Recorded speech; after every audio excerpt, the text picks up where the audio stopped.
Okay, sorry for the delay. We are live, I hope. So somebody give me the thumbs up. I'm going to be watching the chat here on my iPad. And thanks for joining in. This is totally ad hoc and not rehearsed, and so you're just going to get it raw. I'm going to try to build one of these Qtune tuners really quickly, and hopefully I need to be looking at the different screen. It's been a while since I've done one of these, but here's the circuit board, and wow, I already see something that I forgot to bring, but we'll do an intermission and I'll grab it during that. So let me switch cameras here, and somebody give me the thumbs up in the chat to tell me if if all the sound is coming through. It's a little bit echoey in this room. Sorry about that. Let's give this a shot. So hopefully everybody can see what we've got going here. I'm just going to put this iPad back here a little bit. Okay. Whew. So this is the Qtune, and what I like to do is to start out with all the diodes first. And one of the things that's essential for me is reading glasses. So I've never built this particular version. This is version 4.6. I don't know if you can see that. Version 4.6, there it is. So that's what we're going to build today.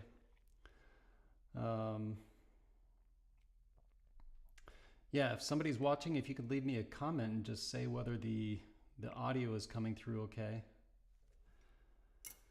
And let's go for it. So let's see. We're going to use the 4148s, and we need 8 of these. So I'm just going to get these out here. 1, 2, 3, 4, 5, 6, 7, 8. And when you get one of these kits, our plan is that you'll obviously won't have to sort through a whole bunch of things. What I like to do is line up a few of these. Let's just do 4 at a time. Just kind of line them up like this. And hopefully about right there is where we need it. Seemed to work pretty well. The idea is that we're going to go the smallest component to the largest component.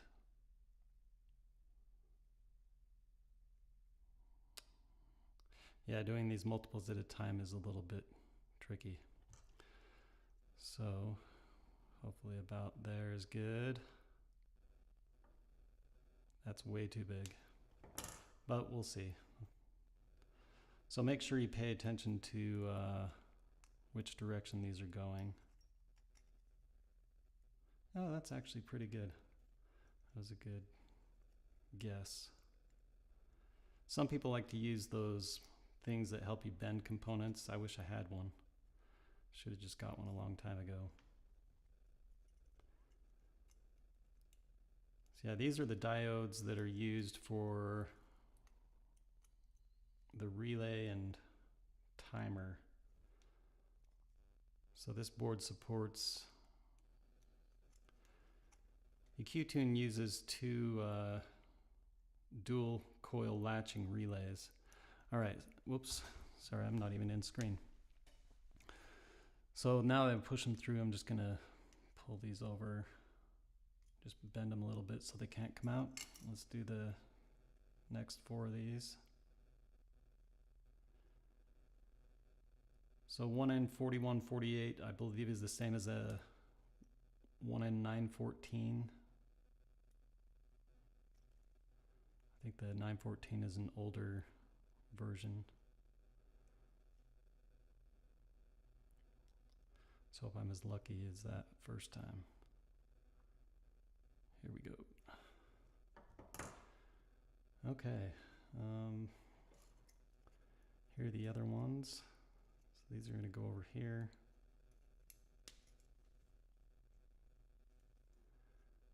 Wonder how I could get this to zoom in a little bit. Let's see if we can do this on the fly. This help at all? Ooh.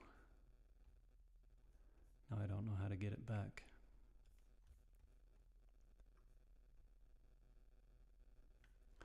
Well, we're just going to go with that. So it's zoomed in a little bit more.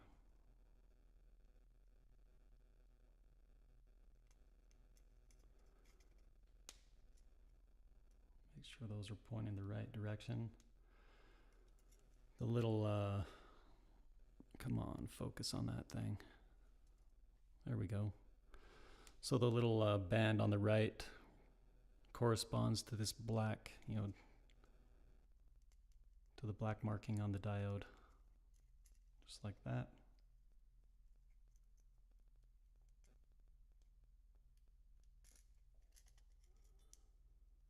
Okay, those are all in. I'm intentionally going a little bit fast, so it may not look the best, but it should work. Okay, let's get out. Should need one of these.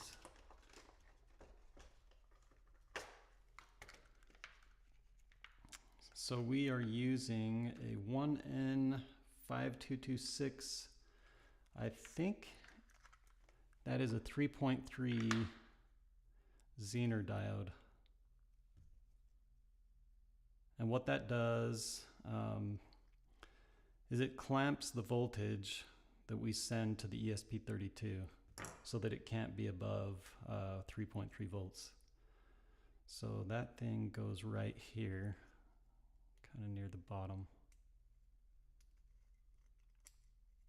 Just like that. Make sure it's pointing in the right direction. It is. Let me know how it's working or not working. Oh, did our video freeze? No, it still looks like it might be going. Okay, and then we need, how many of these? We need 3 Schottky diodes. These have a little bit thicker lead wires on them. Just get me 3 of these out here.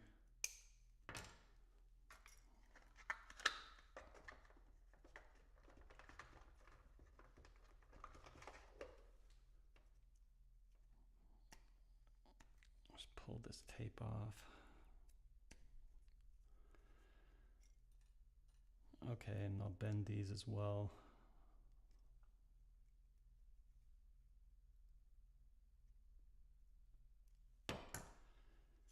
And these are going to go, there's one right here where the power comes in. It's a reverse polarity protection. These almost kind of hold themselves so you don't really have to bend them.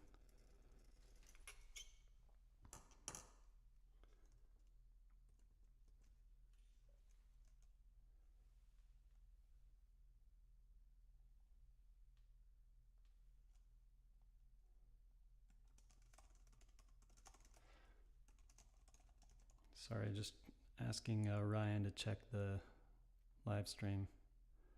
Just see if the audio is working.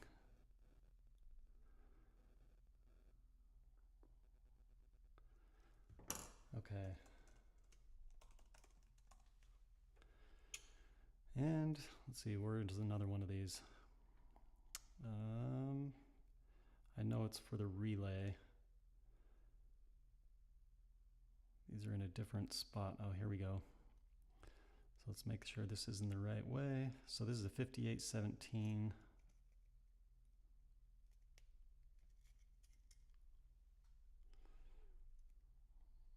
I made that one a little bit too wide. But we'll call it good. That should be okay. All right. One more. Oh yeah. This one's down by the 5-volt regulator that powers the ESP32 down here in the corner. And I did not bend those tight enough, but that will work. Okay. Well, I'm gonna maybe redo that one. Or pull it tight. There we go. Oh, sorry, you can't see that on camera. I'm gonna fire up my soldering iron.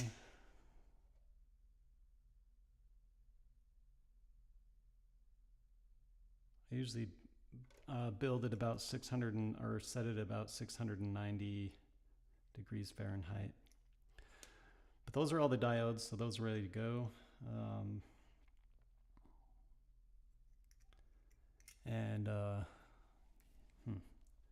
Maybe while that's heating up,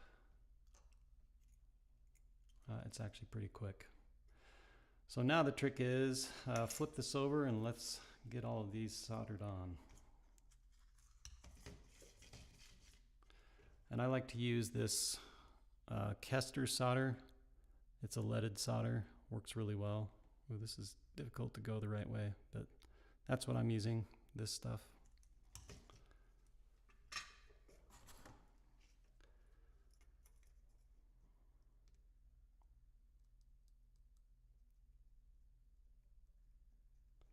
I guess this part of the build might be the boring part to watch.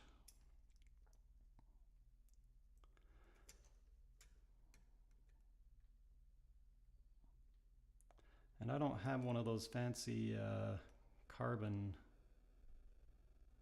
extraction fume things. So I'm keeping my nose back away from this.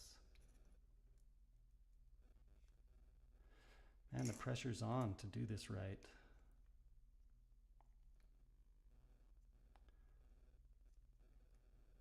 If you haven't ever soldered before, go watch a bunch of YouTube. There's lots of, there are probably some bad examples, but keep your solder tip clean. And I'm not an expert.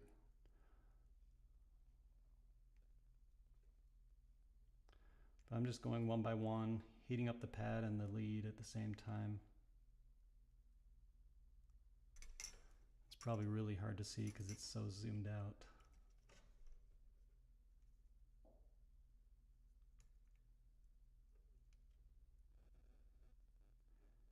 And try not to touch the soldering iron with your fingers because it does burn.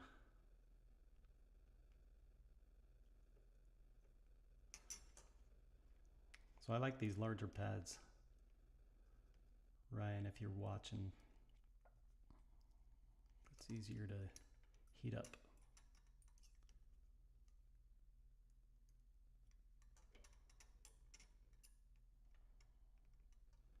If you want to kind of move quickly, it's not generally great to heat components up too much.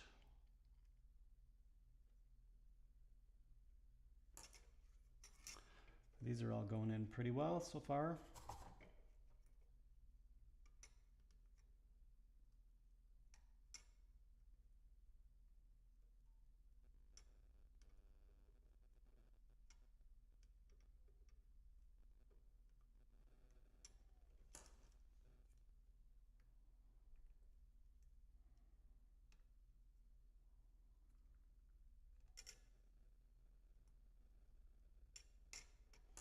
All right, I think that's done. And I like to, I'll show you what it's kind of looking like. So I like to just kind of look over everything, make sure I've hit everything. And then, whoop,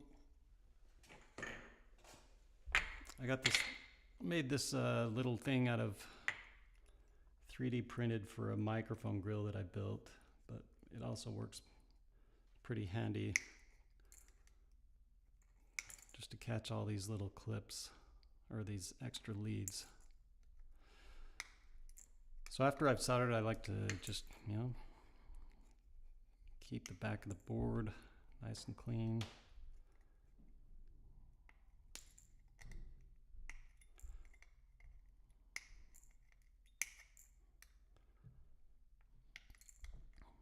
I think Ryan told me that he's built one of these about 2 hours. I don't know if I've ever been able to do it that fast, so maybe I need to stop talking as much and charge through this. But there we go. So now we're going to move on to the resistors, and I've got this labeled. I don't know how I could show you that.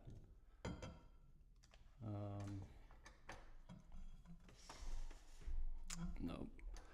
I don't know how to reset this size thing. Transform. Well, I zoomed out so I could show you stuff. I've got this Craftsman, whatever you call this thing. But I've got it labeled with all the parts. That's what I think Ryan and I both did that, and we'll be making it easier to ship to everybody. Let's go to resistors. So they're all nice and laid out, kind of in a line. So I'm going to just go down the line. So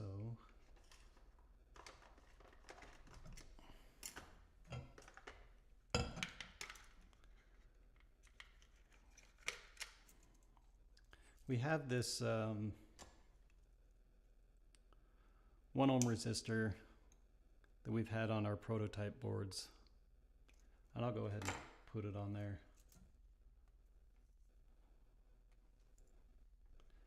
But what it does is lets us measure the current. I know Ryan's got that fancy pedal BCB current meter. That's what it was.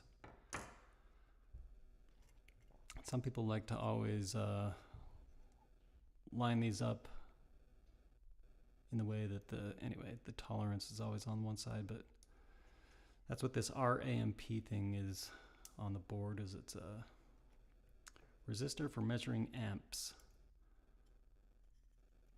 Okay, so that's in, and now let's just while I've got this out, how many of these 330 ones do we need? We need 1 of those. So give me 1 of those.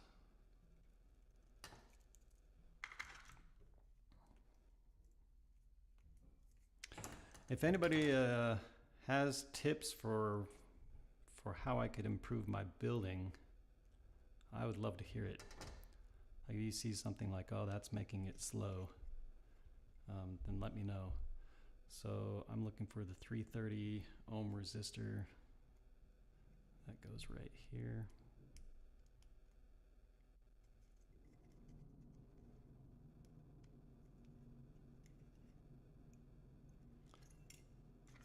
And we've got 47 ohm resistors. We need 3 of these.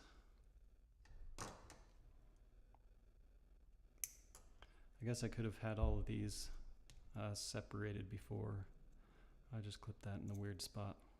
It doesn't matter, hopefully. Okay. Get these back.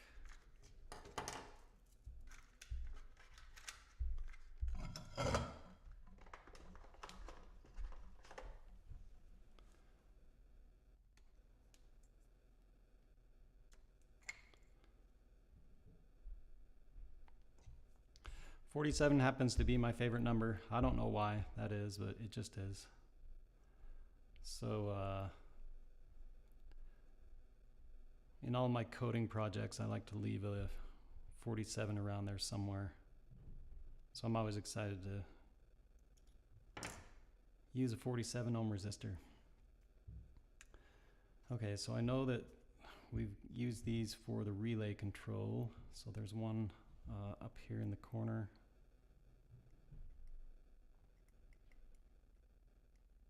Come on.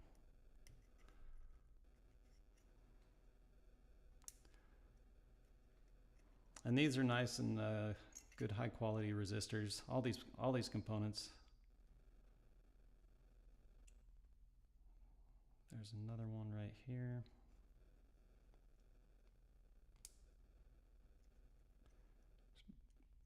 Bend them again so they stay in place.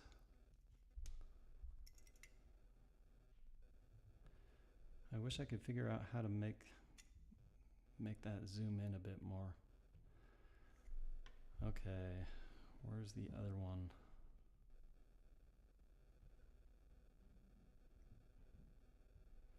$470.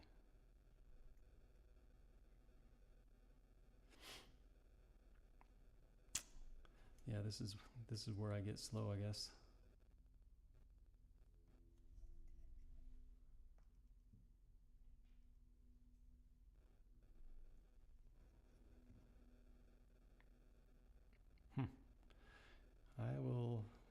Everybody remember that this is the 47R resistor. So let's do this a different way.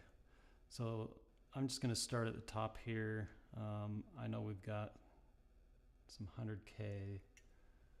So let's grab 4 of those. We'll do it that way. And then it'll be apparent where I missed the 47 ohm resistor. So this one has 4. We get 4 of these.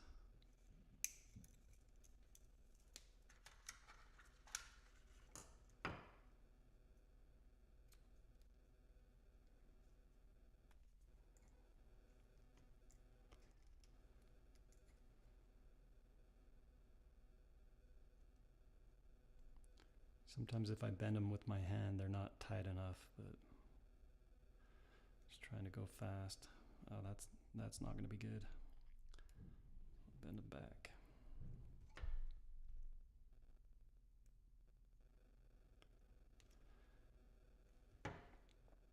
Okay. So some 100Ks right here.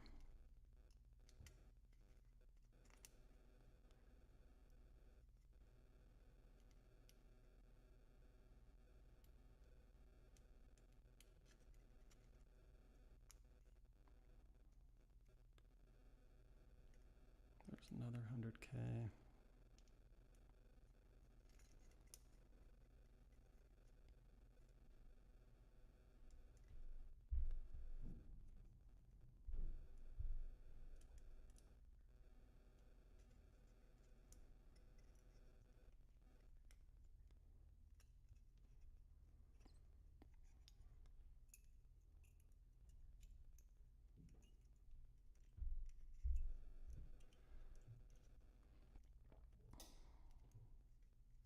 Some people like to build, get some, and I'm going to put all the resistors on here. Okay, let's look for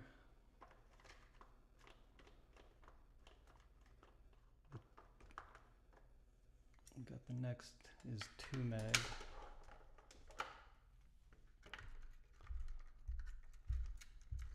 And I know we need 2 of these, so I'm going to snip 2 of these off.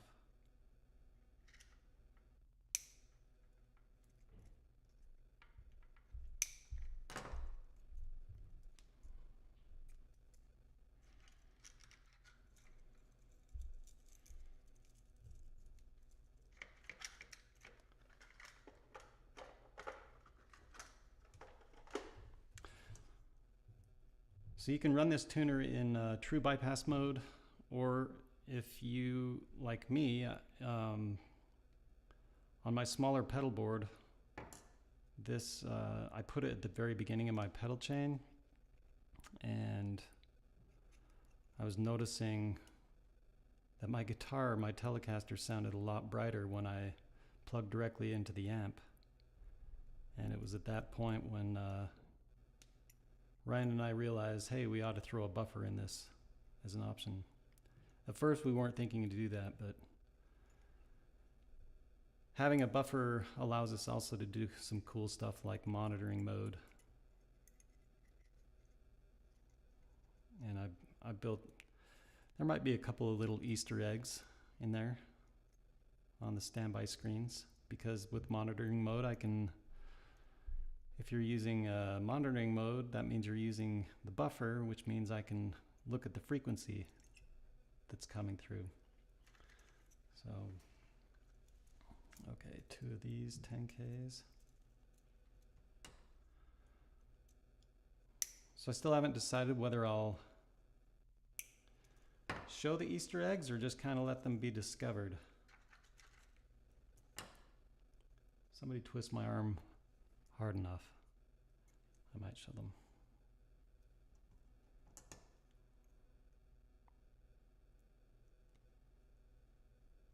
Okay, these are the 10K resistors. I keep forgetting to make sure that I'm showing this on the screen or in view of the camera. So 10K goes right here in the middle.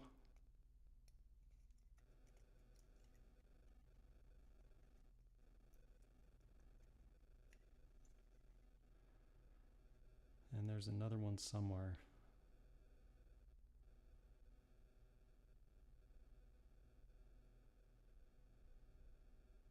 .2, 7.5, 150. Just looking over the board. Come on, there it is. Oh, that's right. Oh, that's what I was going to say.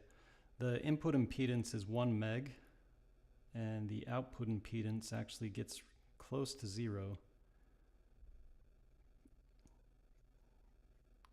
Let's see, pull down. RPD means resistor pull down, and then O is the output. So that's the 10K for the output resistor. And those resistors help with, the input and output resistors help with preventing pop from happening. Okay, let's grab the 2.2K. Where are those? Right there in front of my face. And we need 3 of these. Grab from the other end here.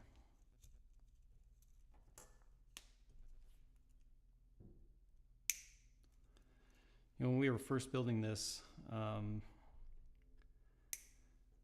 we had some crazy pop issues when you press the switch. And so at first we built in, it got a little complicated, but we built in this relay, or this delay on the relay.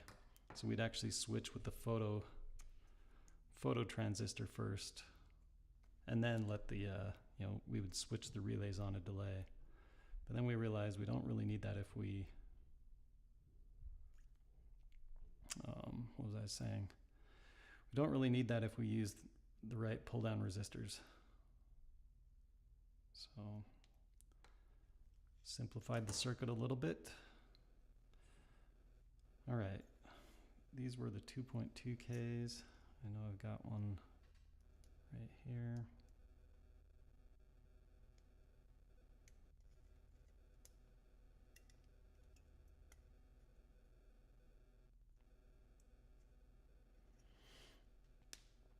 We are a lively bunch of 3 people watching. That is fine.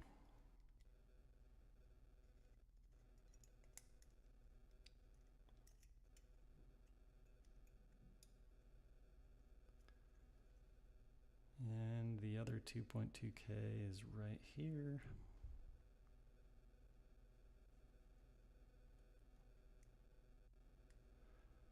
Still keeping my eye out for where that other 47 ohm resistor goes.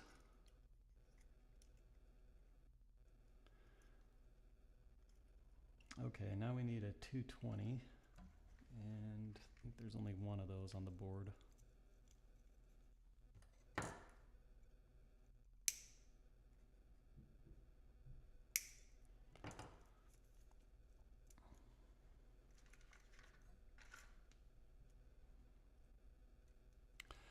So I'm curious if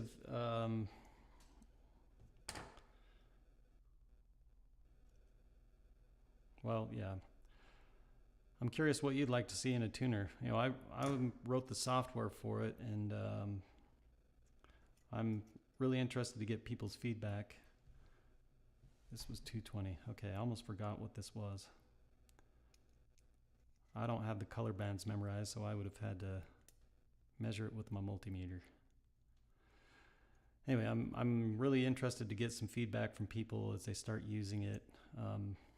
You know, the firmware will be upgradable. You know, you just go to their website, go to the install page, and and then you plug it in with a USB-C cable and run the firmware update to get the new stuff. So if you're on our mailing list, which is on our website right now, q-tune.com, q-tune.com, you can sign up for the mailing list, and we'll send out an email anytime that we update the firmware, so you'll know you can grab it. Yeah, we'll be making updates.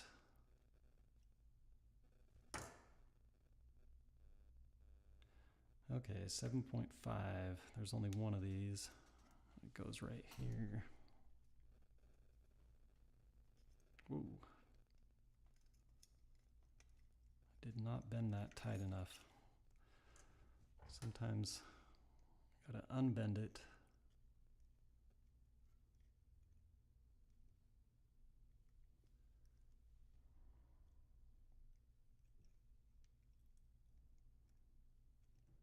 There we go. That should work a little better.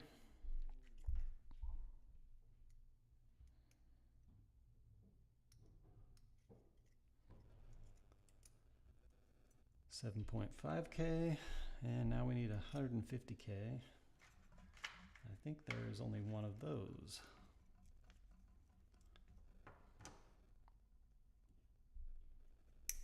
Yeah, I'm a software engineer as a profession, and I did take a EE course in college. That's been a while, and I always wondered, like, how do you figure out what values of resistors and capacitors to use for all this stuff? So going through this and making everything work the right way definitely helped me learn quite a bit. You know, there are low pass and high pass filters to deal with, and certain components want certain values. You're reducing voltages, sometimes with voltage dividers, all that fun stuff. All right, where are you, 47K? There's a 560 right here.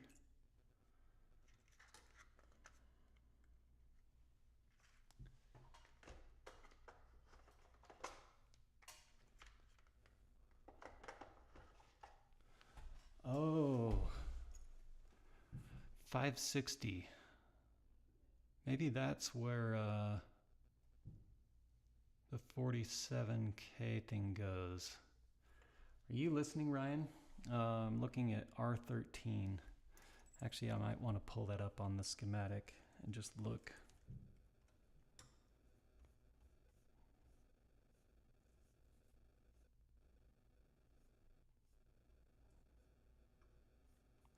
That's probably that's right. I think we decided we wanted a load on the input.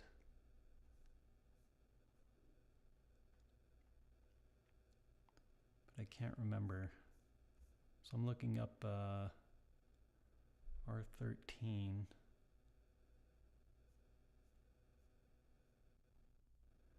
Yeah.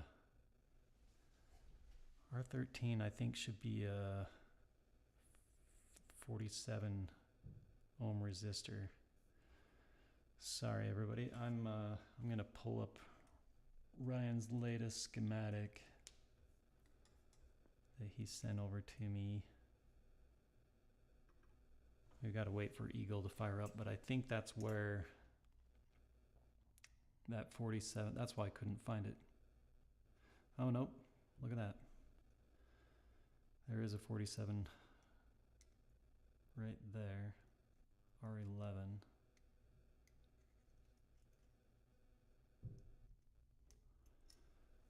All right, what do you have here? Yep, R13 also needs to be a 47K or 47 ohm resistor. So R11 and R13.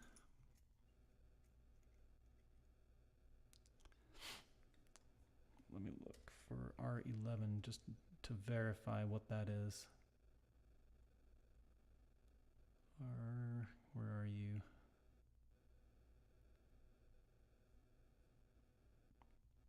Sorry, this is probably tons of fun for people watching, but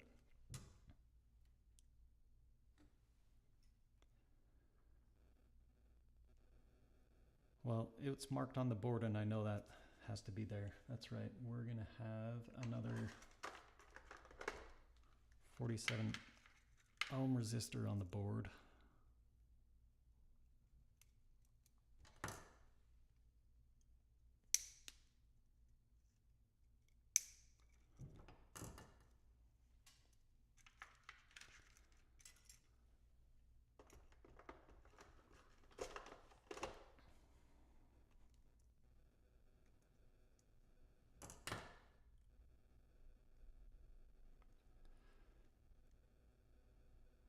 Now this project finally helped me understand a little bit more that when you're talking impedance on the guitar, input and output, or at least on a pedal, it's AC impedance that we're talking about, and not necessarily DC resistance, because it's impedance, AC impedance.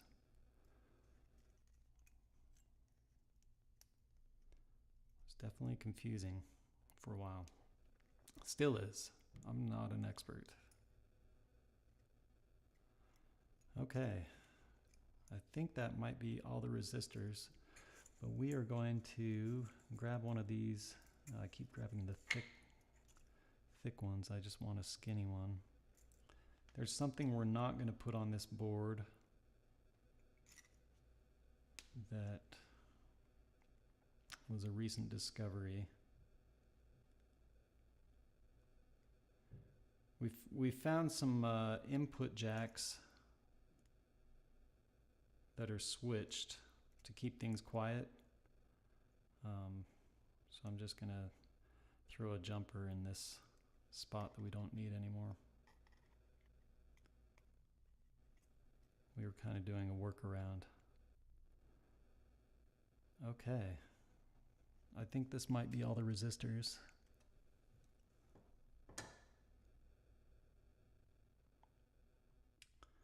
So, time to solder again. I guess I could have turned my soldering iron off during that whole time.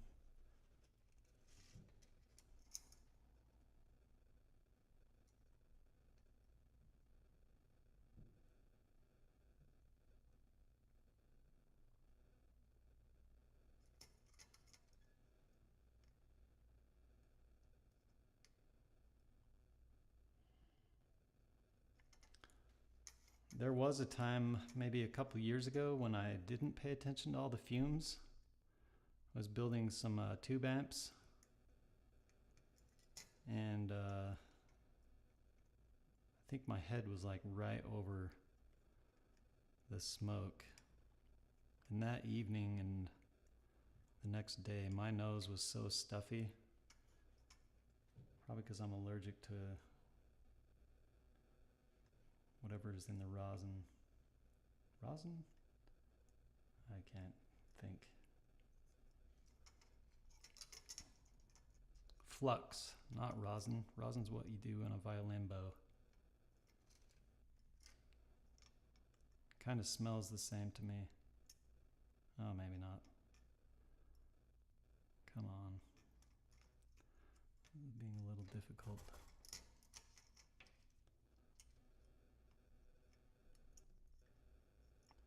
So yeah, if you have, just make sure you're in a ventilated area, I guess.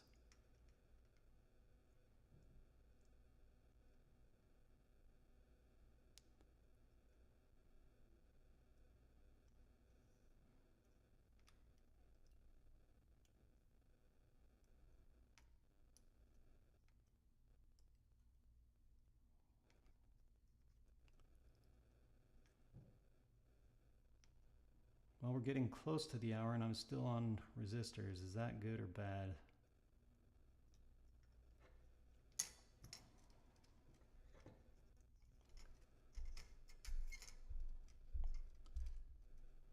This is kind of the trick when you add in all the resistors, is being able to have enough room to work around with the soldering iron.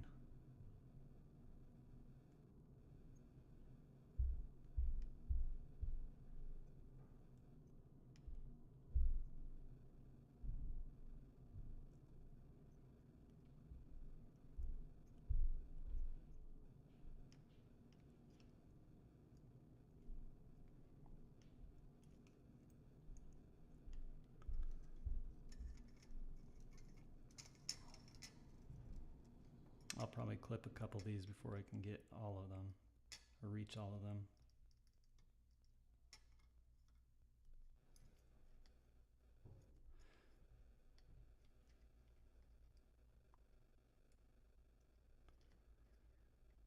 So funny thing, Ryan and I have been working on this for about a year, and in all this time he and I have never actually spoken on the phone or on Zoom or anything like that.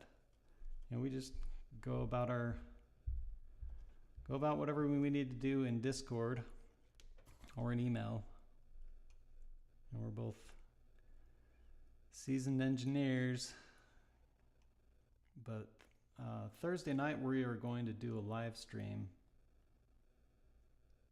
where we're going to talk about the history of this project, kind of talk about some of the challenges and maybe unique things that we did with this. So we'll be chatting then. So I'm looking forward to that. Make sure to tune in on that. We're going to put that, I'm hoping,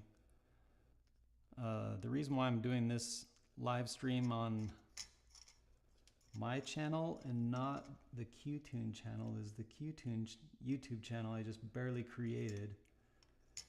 And hopefully by Thursday we'll have all the required permissions or whatnot to be able to live stream from that channel. So we'll post a link.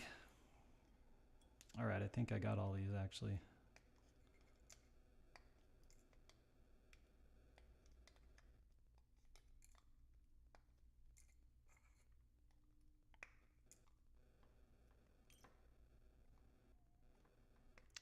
Nope, I think I missed one right there. Yep, I missed 3 of them.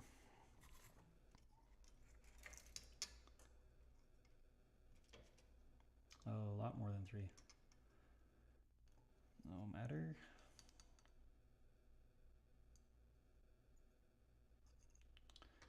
It's being a little hard to reach. There we go.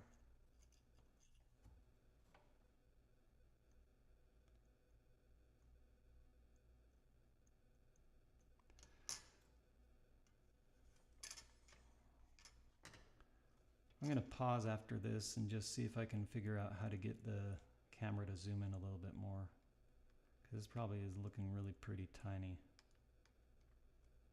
on the screen. Okay, I think that probably got them. But let's see if I can get this to work. So transform, fit to screen. Well, there's everything. I wonder if I can swipe to zoom.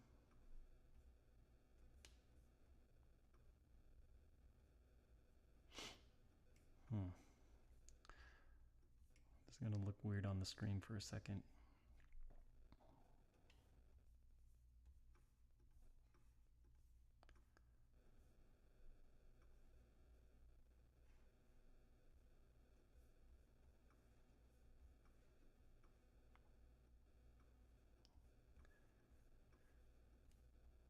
I'm using OBS as the software.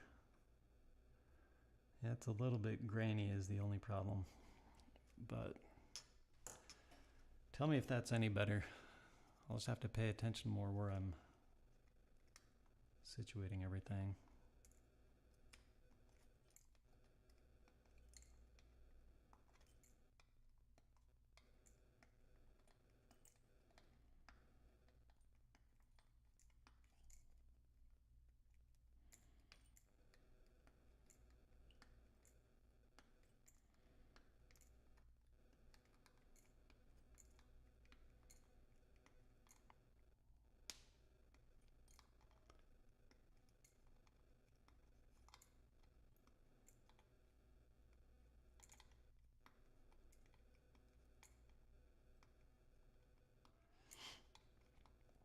Probably don't have very many viewers because all the people who are interested in this, probably seasoned builders, already know how to do all this stuff. And it's a holiday. Hopefully everybody's out grilling burgers or something, spending time with family. I'll be doing that as soon as this is done. Okay, so got all the resistors. Now the next thing to do is to go on to the multi-layer ceramic capacitors. So that looking really grainy.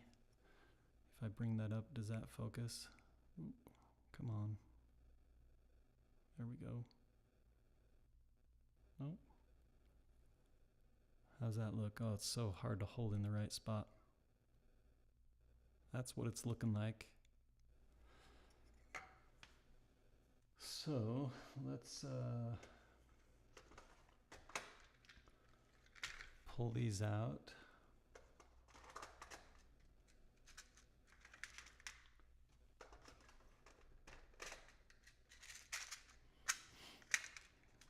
And again, we're going from kind of the shortest to the tallest order.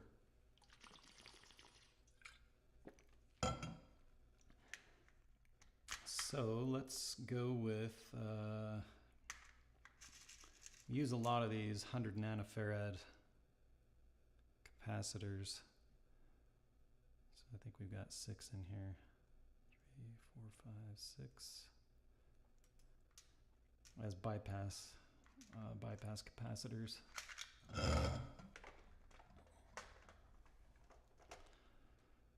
So let's see if we can figure out where these all go really quick.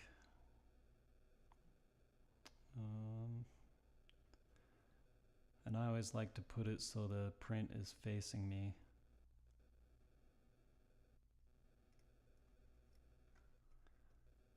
Flip it over and bend it a little to hold it in place.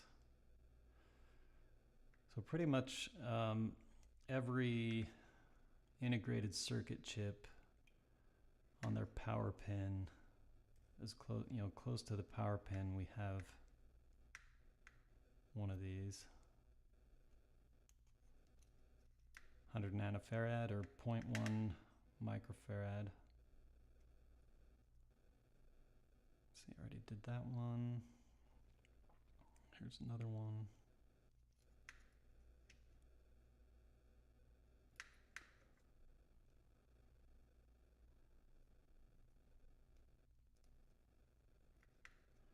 This one over here by the power is part of smoothing the power supply. And then we've got one right here next to the 5-volt regulator.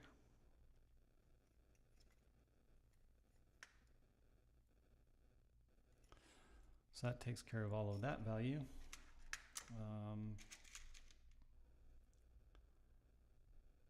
This is the 1 microfarad. Oh, where did that one go?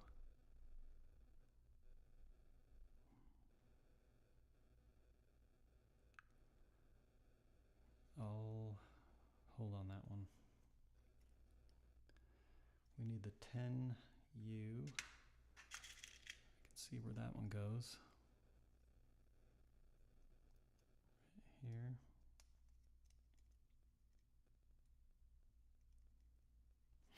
So I'm done with that.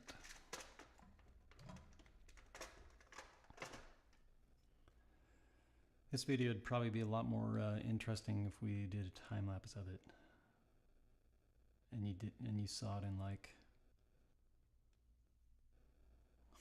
10 seconds.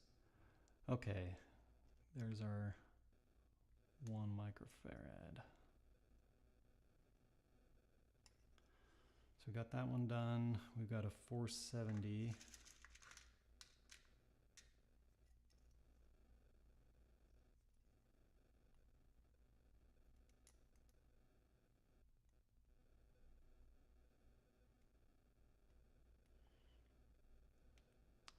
That's weird.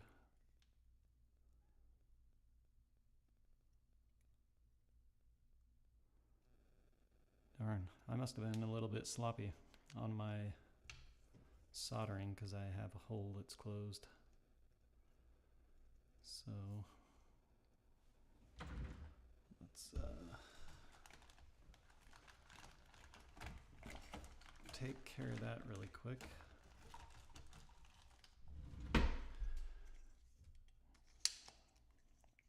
Let's see, where was that? Right there, okay.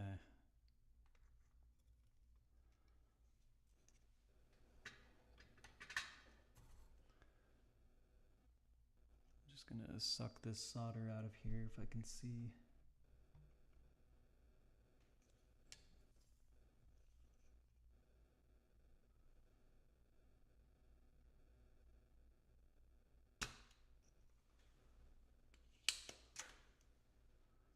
I don't think I was in the right spot.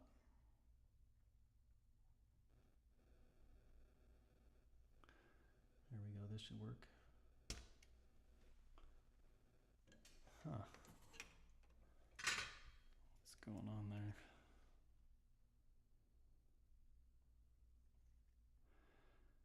You know what I bet's going on? That's a ground. And I've got to heat it up more. So let's try a different trick. Let's use some solder braid, or desoldering braid.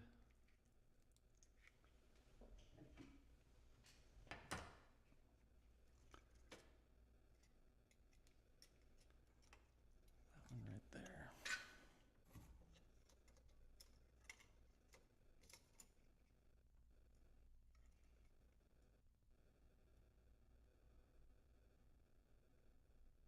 Hopefully this will work.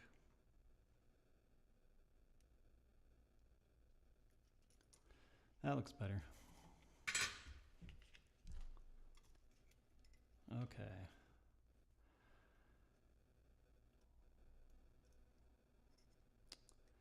Now it fits.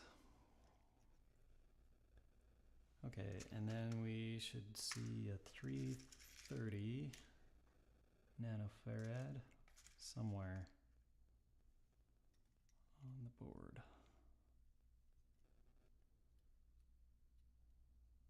There it is.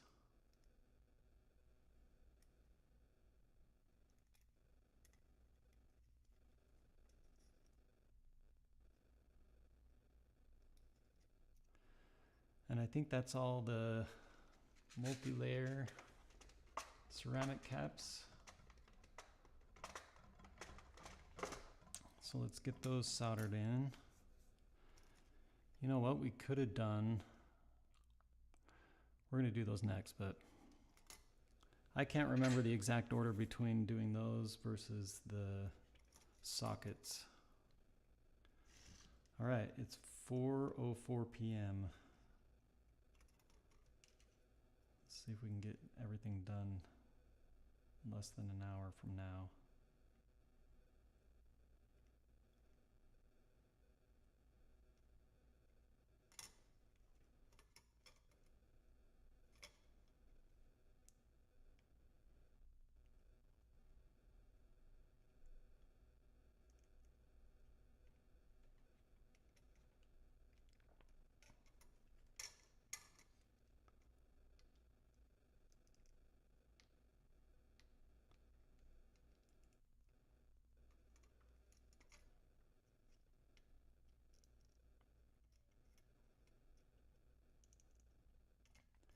I did read something that, or I've seen this a few places.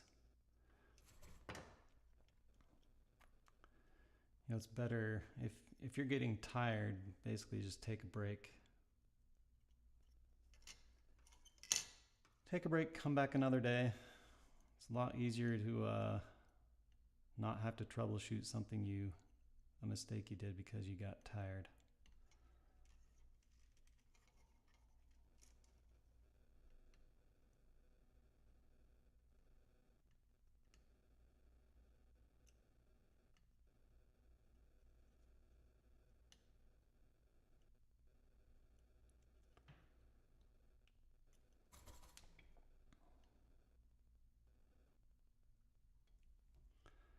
Why won't that work? should do it. Yep.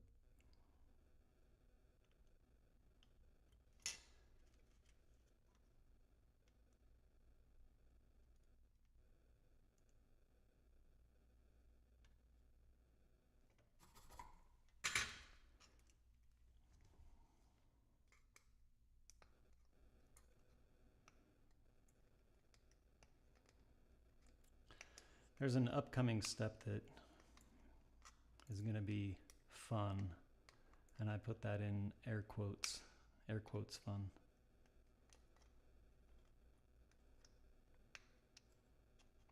And it's the part that I left upstairs, so I'm gonna have to go grab it.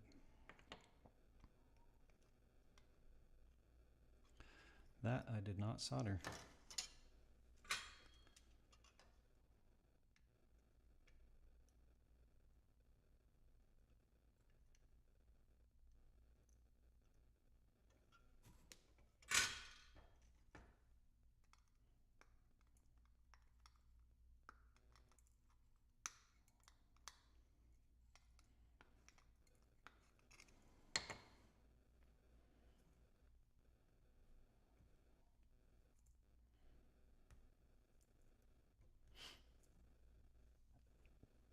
Okay, all of those are in. Now let's do the sockets. So I think we need four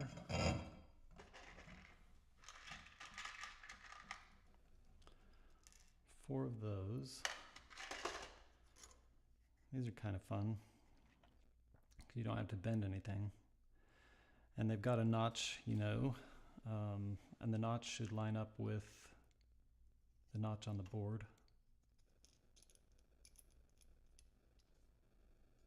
The notch basically just means pin 1.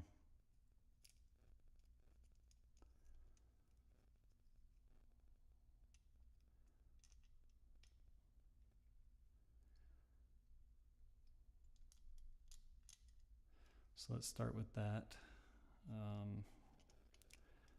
Do this carefully. I'm going to slide to the edge of the table or the countertop and bring it over like that.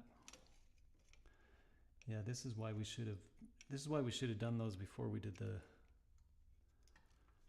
MLCCs. So what I like to do, I don't know if you guys do, but so I like to get a little bit of solder on my soldering iron, hold it down, and just tack down one of these pins just to hold it in place.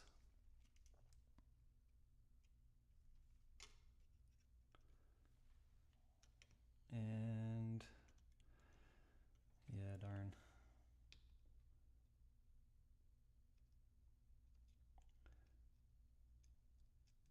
Should have put these on before the capacitors. Come on. This one I can just do that. These are kind of fun to solder actually. These ones I'm going to have to hold in place.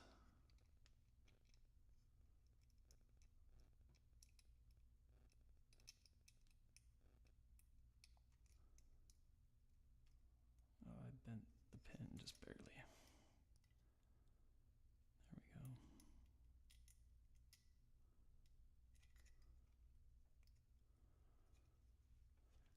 So again, a little bit of solder on the tip. And then tack down one of the pins.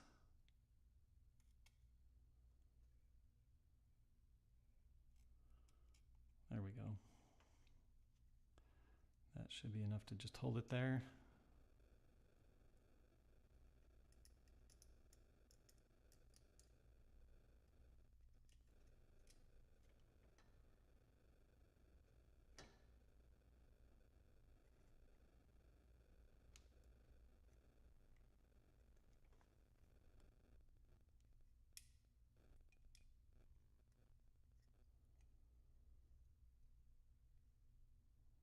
All right, so they're all just hanging on by one pin. And now you can come back and solder these in.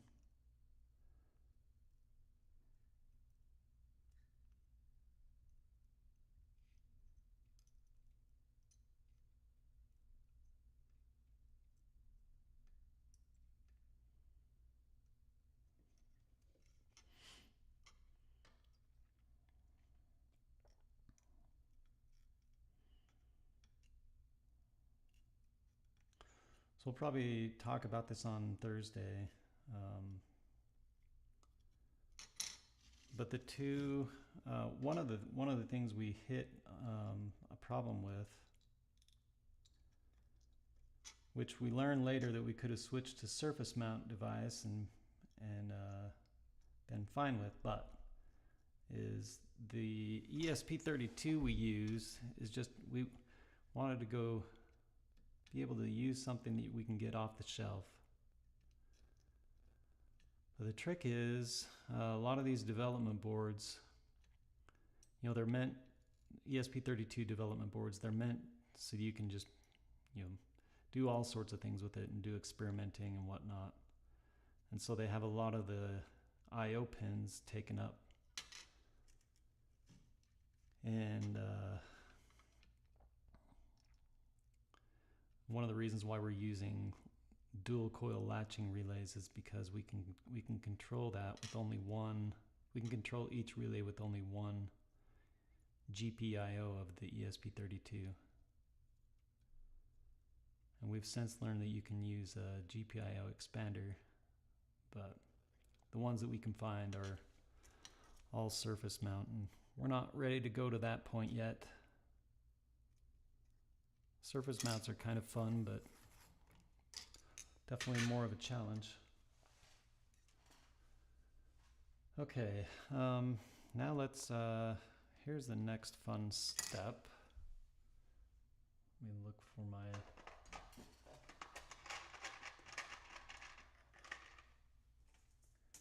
and I forgot to bring,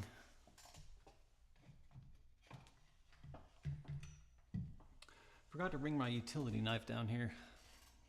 Let's see if we can do this. So in every kit is going to be included one of these 40-pin headers, or they're these snap socket things. And the relays are 5 pins. Usually you'd use a, let's see, 1, 2, 3, 4. Is that 5? 1, 2, 3, 4, 5. Yep.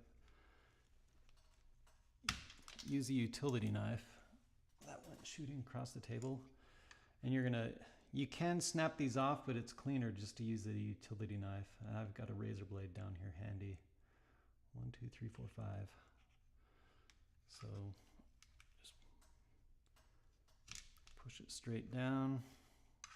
And we're gonna need, there are 2 relays, so we need 4 of these. Oh, that one went down in the crevice. Let me aim it a different direction. And I'll just cut myself another one so I don't have to find that one right away.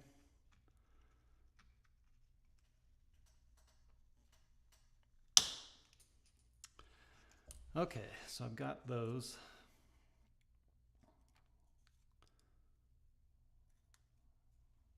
Like I said, you can snap those away, but it just doesn't end up being as clean. So sometimes when you snap them, the metal will be exposed in a way that you don't want.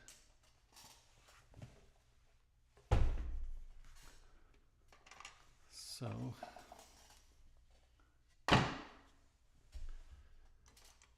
and what you'll do here, these are all going to go where the relays go. So let's see if I can show you what was so hard to do upside down. Not sure why that's not focusing either. There we go. So there you see, come on. So I'll put another one on there.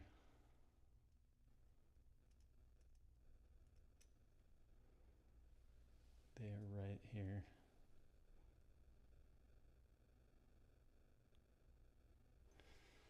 So the same type of thing, same type of trick with the soldering iron. At least this is how I do it. If you have a better way, let me know.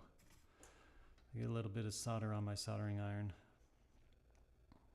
And then I'm holding from the back side and actually trying not to touch the pin that I'm going to be tacking this on, because it gets really hot.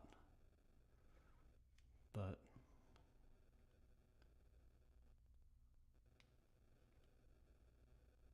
and it can be tricky to do this. Okay, that's on. Let's do the other one.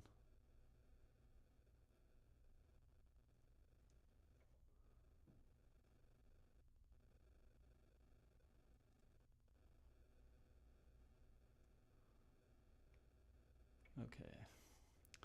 And then I flip it over and bend these so that they are pointing straight up and down.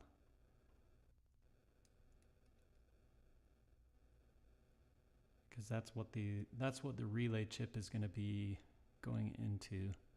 So you just want to make sure that these are nice and straight.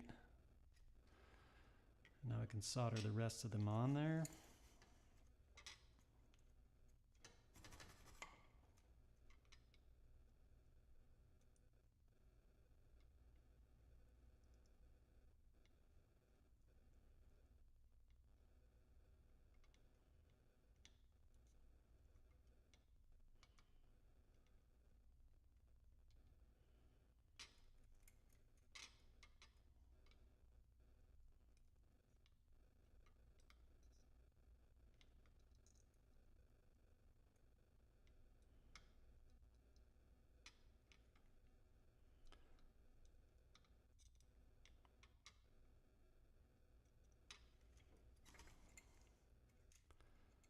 Yeah, so those are looking good. Let's put these others on.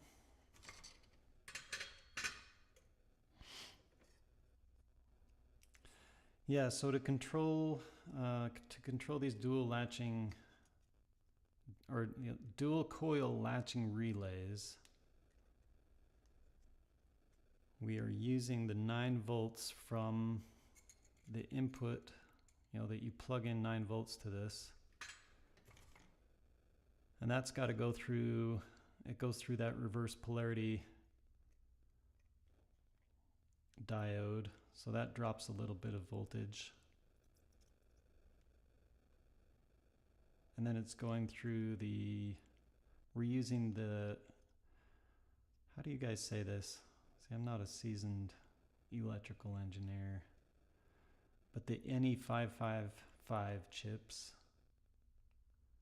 which helps send a pulse to the coils on the relay. Anyway, by the time, ow, I felt that one. It was hot. The pulse that we end up sending to the relay switches that come from the 555 chips end up being about 5 volts, 5-volt pulse. And that's why they are 5-volt relays. But each relay consumes only one GPIO from the ESP32.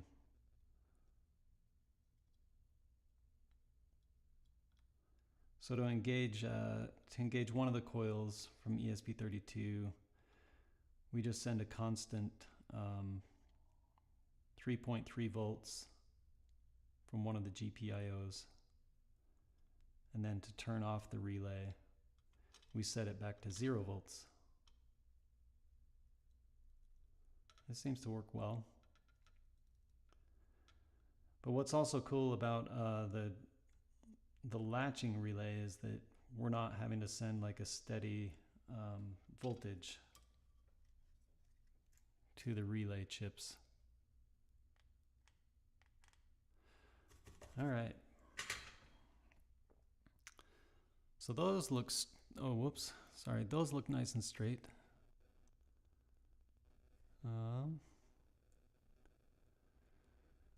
So now, next up is going to be the film capacitors.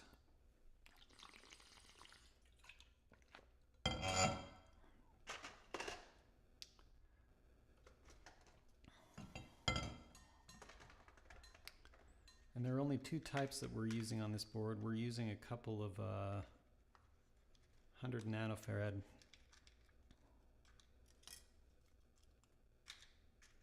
Look at that, I've already got them separated out in twos. And then we're using one 470 nanofarad.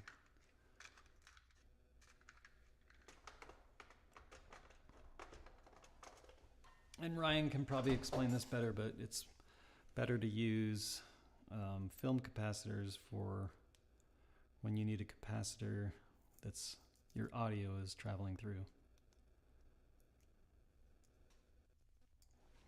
compared to like a multi-layer ceramic cap.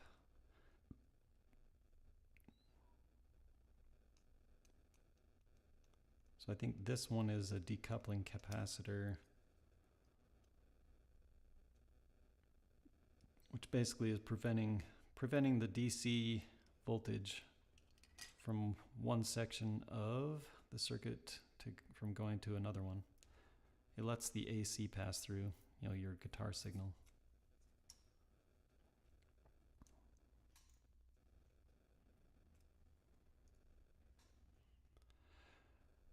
Yeah, Ryan and I were out on the forums, like the All About Circuits forums, quite a bit, asking different things, learning as we went.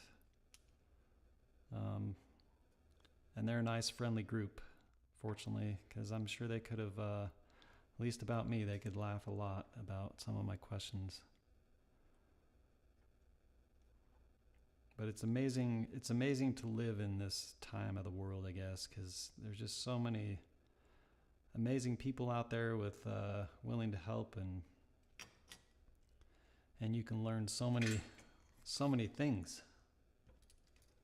So this project has been so much fun for that.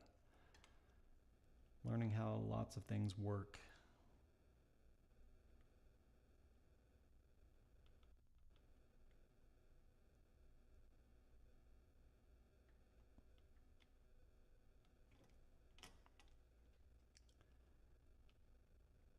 I built some, I think I mentioned before already, I built some vacuum tube guitar amplifiers, and those are a ton of fun. The risk for getting shocked is maybe a little bit more lethal if you're not careful. But building kits like this are a lot less expensive.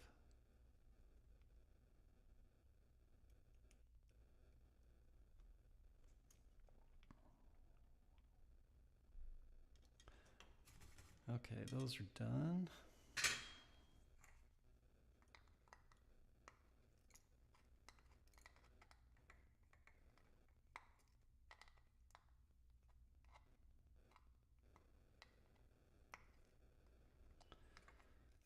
Our plan is that the circuit boards that we ship in the real product are not going to be green.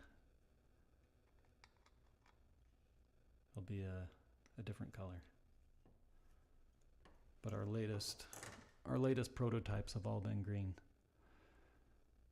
Okay, those are on.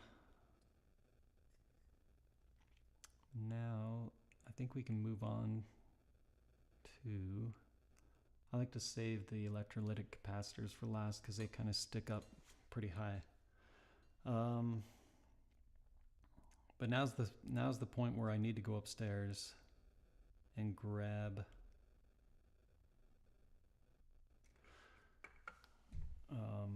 the audio jacks. But let's throw one of these in first. This is the voltage regulator. So this is a 5-volt voltage regulator for the op amp that we use to send in the signal to the ESP32.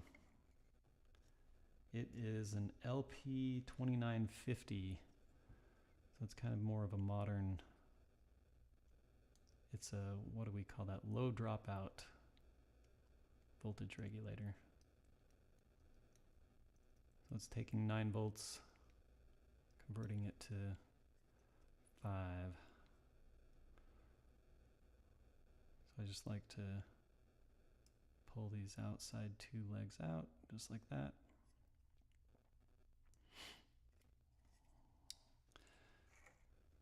And transistors, I mean, it's the same, it's the TO92 package, but I'm always a little nervous to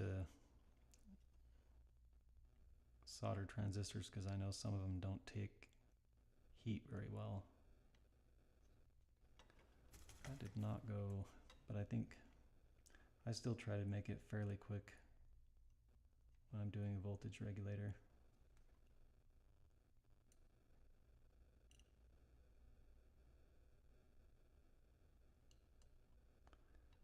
There we go.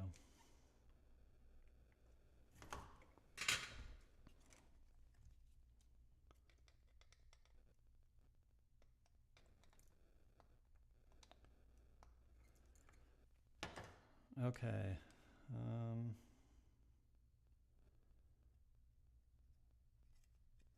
Yeah.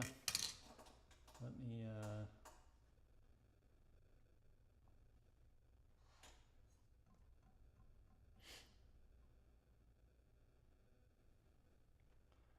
sorry, I'm making a little thing here that says be right back.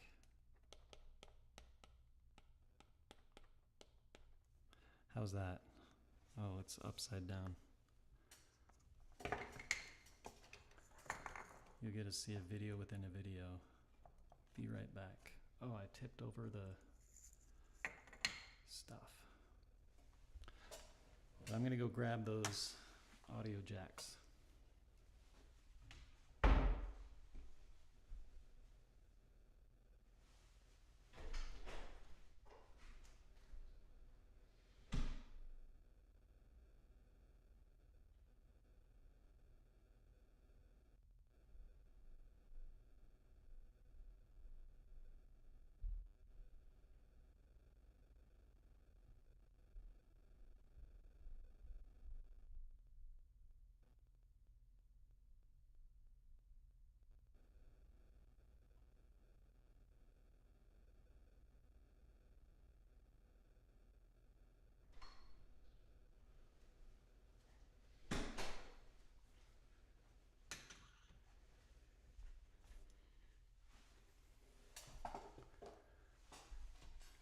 All right, well, hopefully this room is not too echoey. I was watching, if you're familiar with Psionic Audio, Lyle, he's an amazing amp tech. Here's the enclosure we're going to use. Anyway, he said he uses a Waves plugin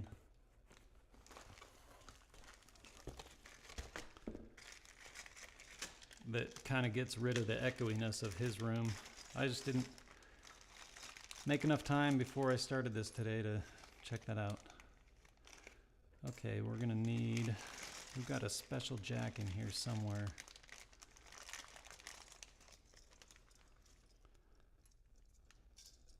That's it. We recently discovered we had some of these jacks floating around.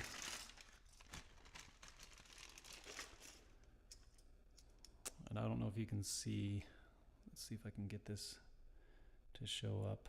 Okay, see how those back ones are both in a line and these ones aren't? See how they're offset just a little bit? It's so hard to move in the right direction. Anyway, the one that's offset is actually a switching jack.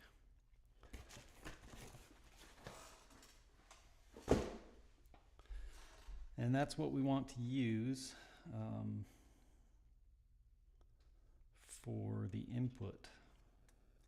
Because if you have a cable plugged in, and this circuit board doesn't account for that yet, but the production one will. Just make sure I'm cutting this in the right direction. Anyway, if you have a cable plugged into your amp, but not into the input,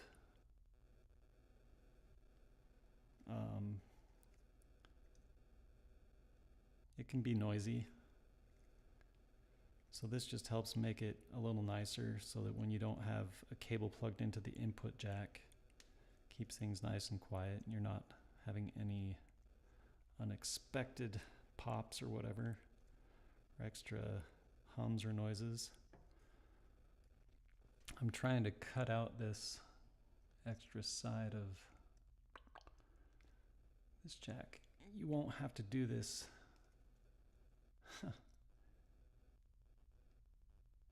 If you get a kit from us, but not sure why I'm having trouble getting that to.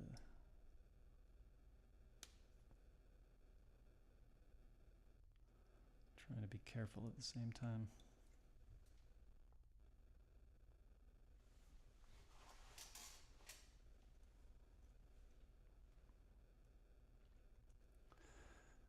Well, this is a bit tricky.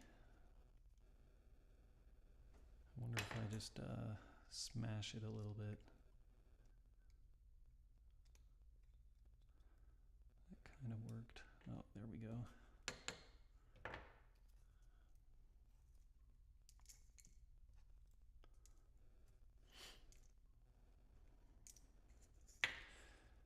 Okay, so this is the input.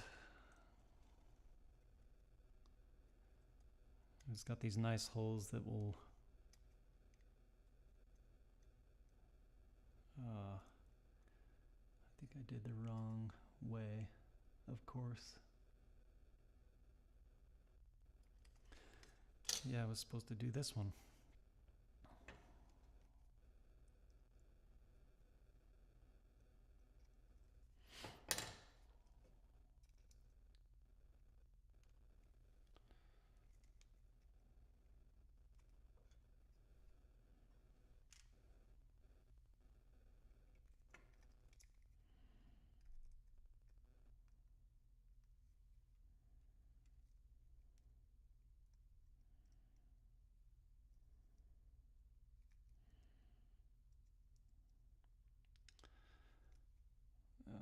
This is tricky.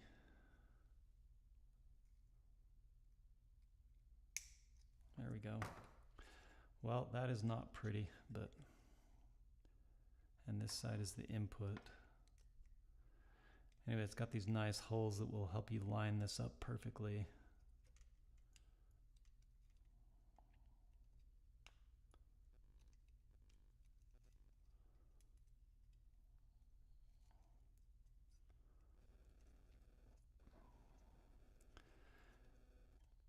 Anyway, when you get your kit, the circuit board will be all prepped for that change.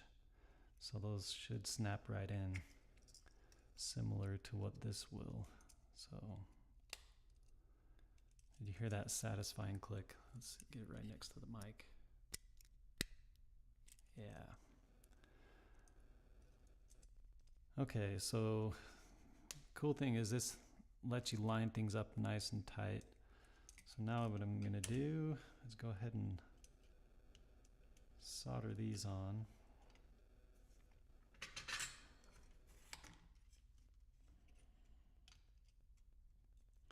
And I'm pushing down on the circuit board to make sure that that's seated really well.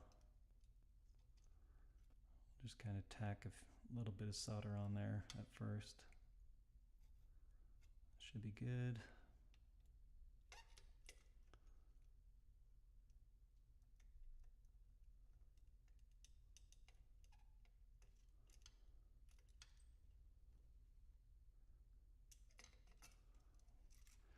Just checking that I'm getting it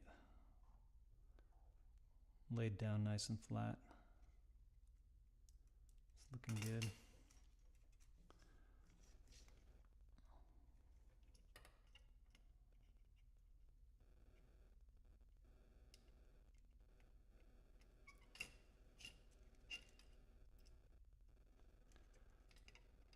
This part kind of chews up a little bit of solder. I guess if you want to fill it all the way in.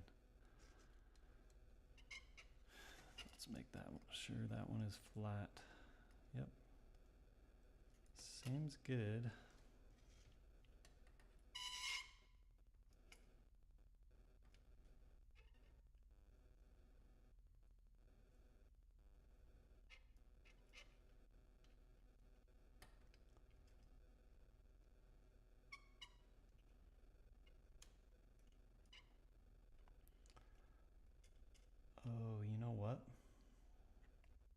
This is still a prototype board, and I think what I need to do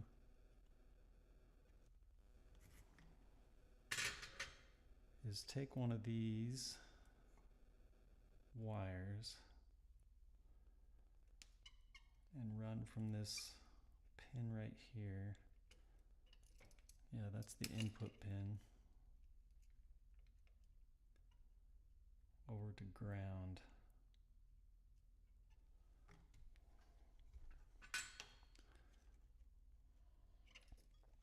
Wonder why we're getting. Anyway, see what I'm doing. So on the our next prototype circuit board, which we don't have yet, has this change. So I'm just going to tack this on. And that'll connect that pin to ground and make it so that when you don't have a cable plugged into the input, that the signal into the pedal will be connected to ground, and that means it'll be muted. So that'll be a nice change. Okay. That looks, let's show you what I'm talking about. So again, you won't have to do that in your build. But that's what that's looking like. They're all nice and, woo, there we go. Nice and tight against the board. Nice and lined up. Nice and straight. Woo, there we go. So let's get the DC jack in there.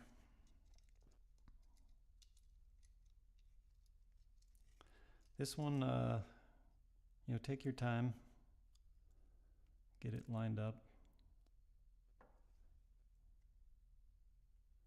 You know, keep it centered. I like to just kind of glance at it and make sure it's square. And then I use the same trick.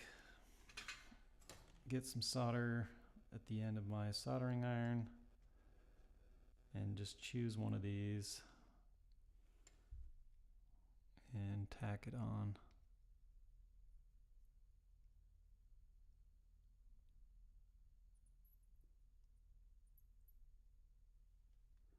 Hold it in place. Yep. Just make sure it's nice and square. Looks centered. Just before I go any farther, I'm going to take these nuts off and then I'll check in the enclosure. Make sure it's good.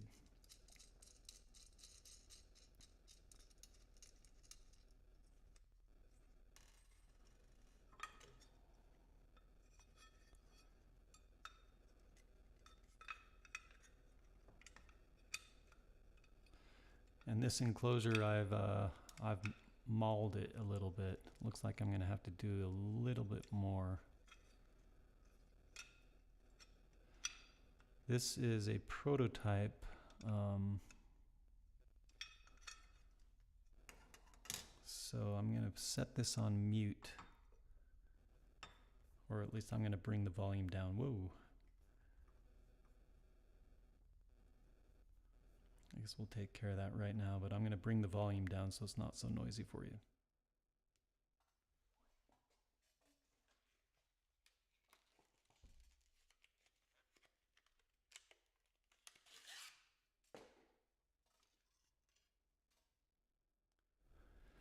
Again, just to be clear, this is not something you'll have to do.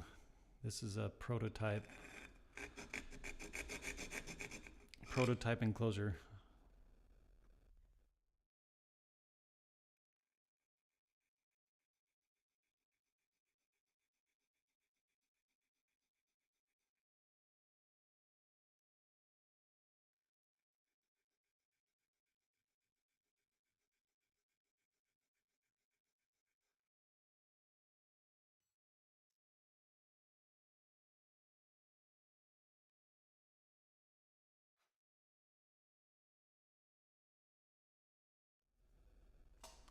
Yeah, our previous boards we had these jacks spaced a little too close.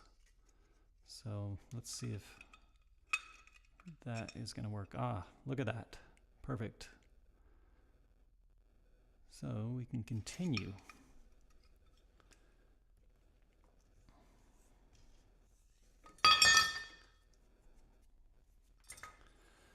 So the kits are going to be coming in 2 different sizes. This is I'm going the wrong direction. The one I'm showing here is the 125B.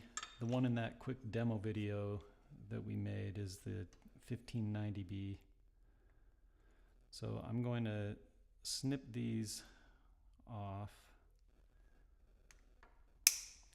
so they don't get in the way. Just the backs of these audio jacks. Trim them down.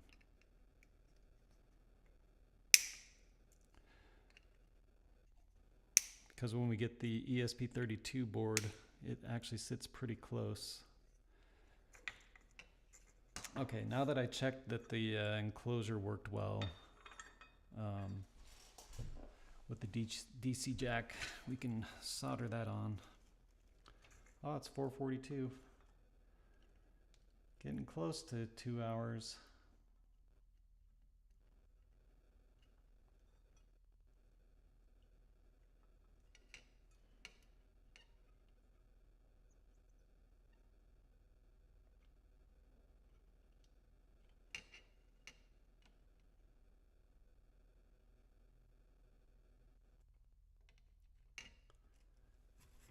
All right, let's buzz through the rest of this stuff.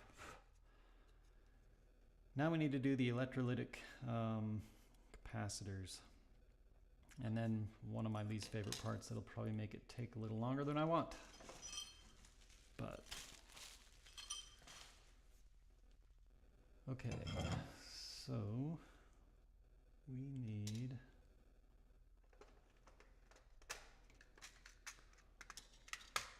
one of each of these. And that's the 4.7 and 10.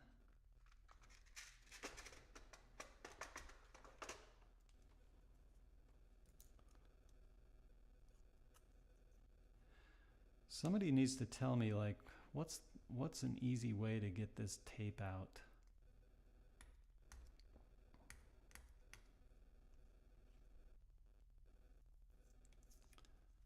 I always feel like I'm just bending the leads.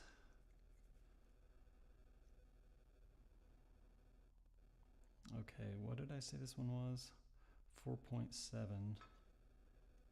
That one goes right here, and I'll, make sure the long lead is the positive side.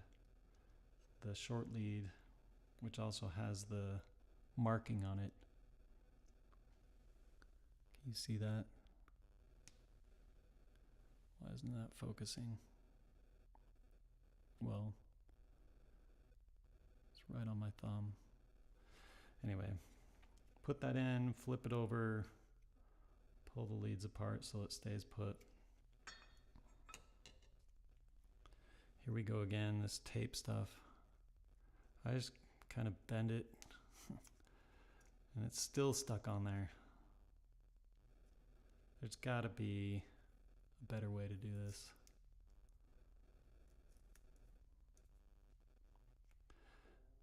And this one is the 10 microfarad. That's going to go right here.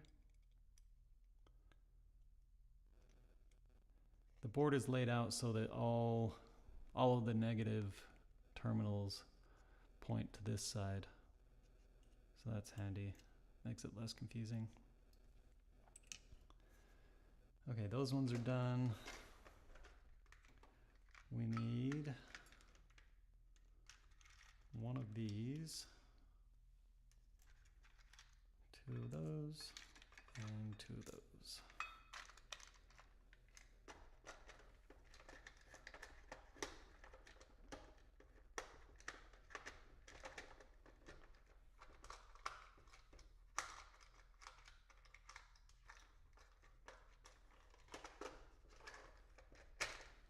And one of these.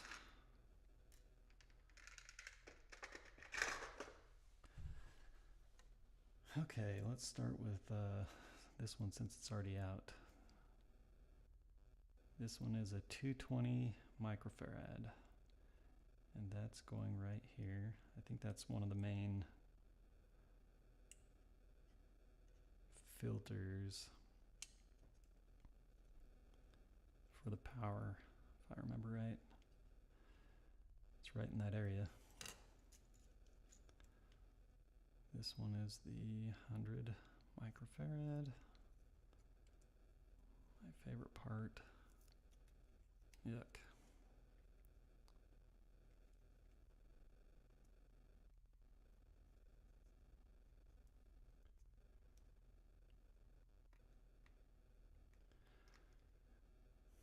Agni Matarisvan is lurking and learning.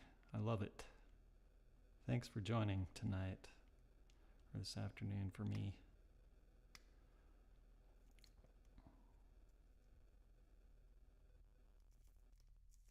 We're getting close to being done.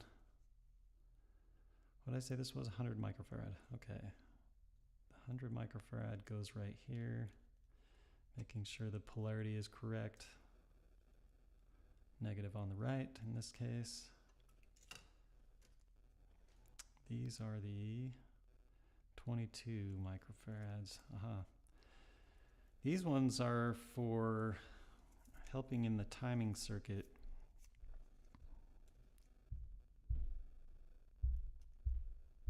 If I remember right.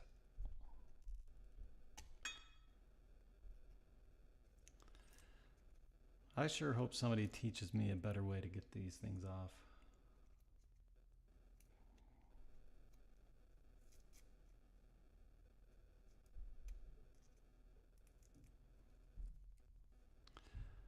All right, here we go. So 22 microfarad is going to be, there's one of them right here.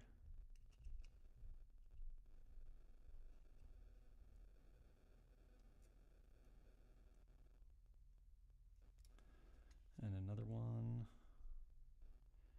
should be nearby. Yep, up here by the other timer.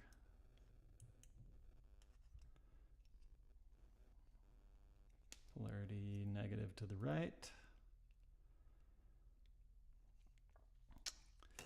And then these are low ESR capacitors because that's what I think, yeah, the specs on these voltage regulated, the low dropout regulators that we use said to use low ESR. So that's what we did. Come on. I'm telling you, all of you experts out there are laughing at this.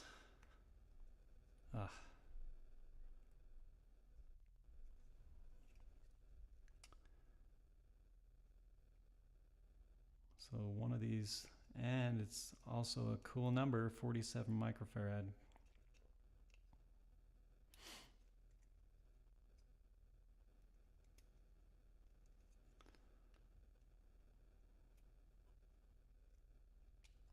Cool red color capacitors. So you know that those are the low ESR ones. So this one's over, actually this one may not be for the voltage regulator, but I know this one is because it's sitting right next to it.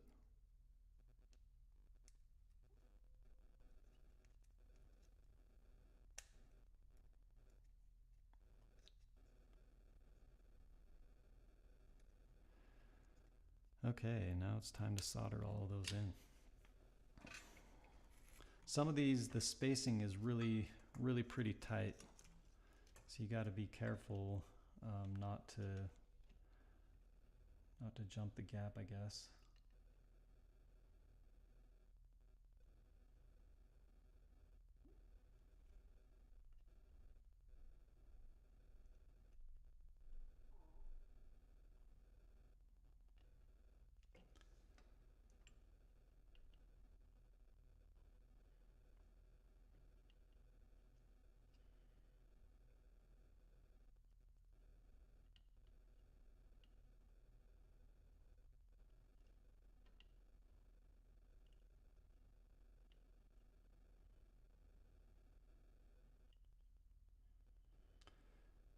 So if you missed me saying earlier, Thursday Ryan and I are going to have a live stream where we're gonna tell you about the history of the project, you know, why we decided to do it, kind of tell you more about who we are, and you know, just probably talk through a number of the design decisions we decided to do, and maybe hit up some of the challenges that we ran into. Should be a fun time. And we're hoping that that will be over on the QTune YouTube channel, as long as we can do a live stream there. It's a new channel, so hopefully that'll work.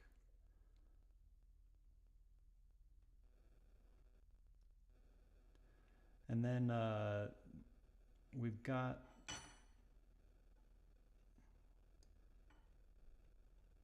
the guys that run Pedal PCB were kind enough to give us a space out there for chatting and telling people about the project. So if you've got questions, share them with us there, or join us on Thursday and ask, or if there's anything I can ask in here for the people who are watching, feel free to ask questions about the project. Happy to answer anything.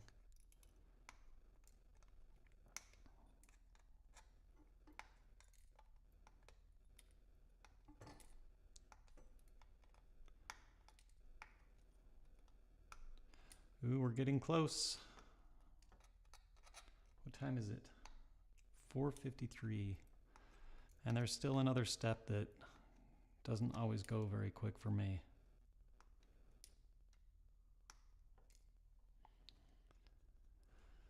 So one of the things I like to do is just inspect the board and kind of inspect the back of these.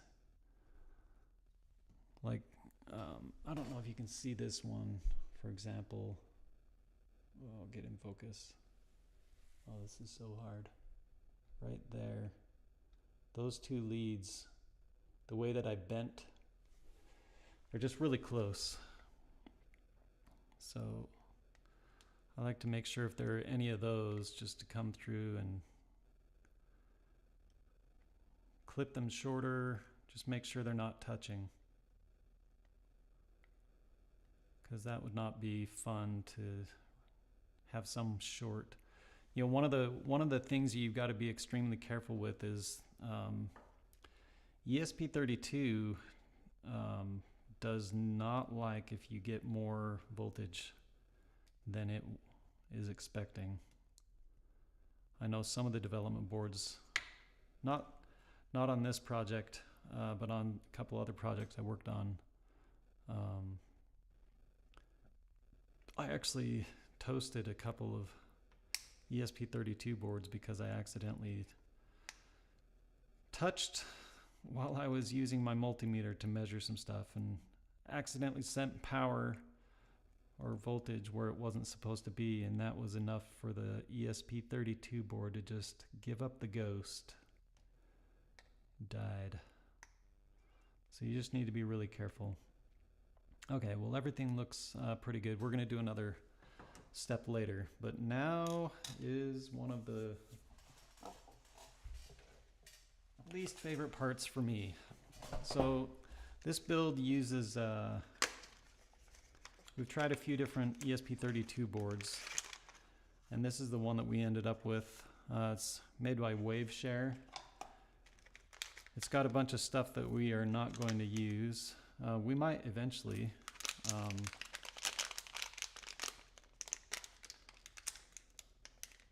Actually, we don't even need to get that out yet. We'll save that for later. Keep it in its box. And a big warning is going to be coming. So this is a JST connector, and let's see if I can show it to you. It's really small. I don't know if you can see those pins. See if I can get this to get into focus. I can't figure out where we are.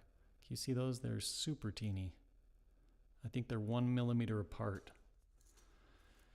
So they are going to go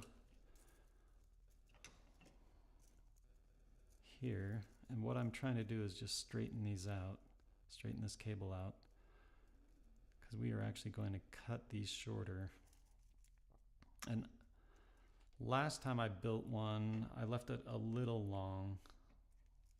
I thought it was a little too long, but if you can see, so I'm going to cut off maybe, what is that, maybe 1.5 inches. Basically, yeah, I'll show you later, but you'll want to be able to kind of fold this out like a book. And this is going to be tight with time. I don't know if I'll finish in 2 hours, but it's close. So get it nice and straight like that, and then yeah, we're going to just cut it.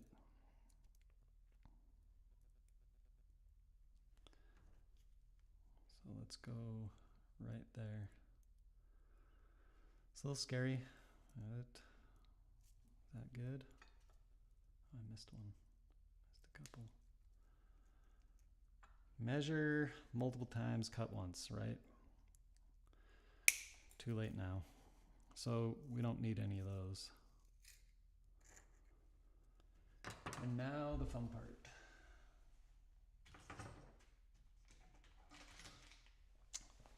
These wires are super thin. And so if somebody has a good idea for how to strip these, that did not turn out very straight.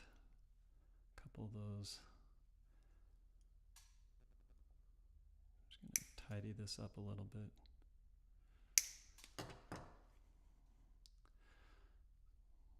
So they're actually thin enough that you can use your fingernail to strip them. Actually, I just kind of discovered that. I wondered if it would work. But you're going to take off maybe 1/8 of an inch from each one of them.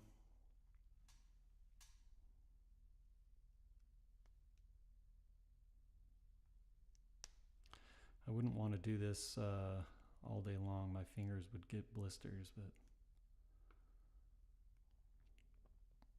and I think there are 12 of these wires.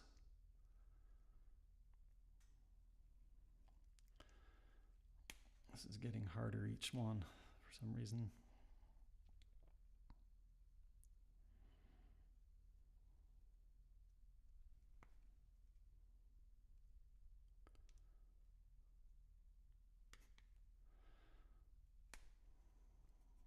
That one didn't work very well. So these pliers are not, or these stripping things are not the right thing. And in fact, I'm just using way back here where it's not even a thing. I'm lining it up.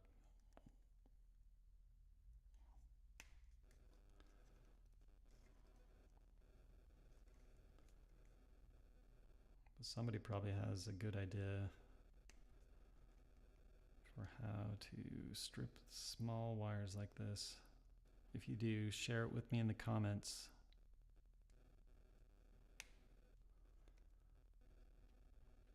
See, I almost have them all.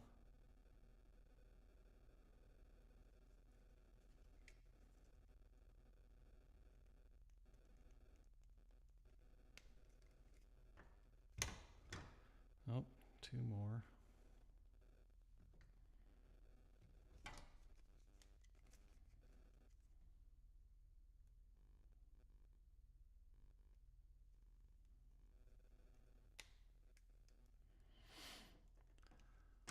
Hopefully that'll be enough. Okay, so yeah, this is a pain. You got to twist all these.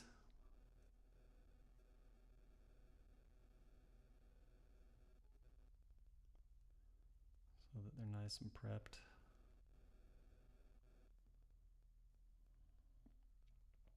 Should have tried to go in order.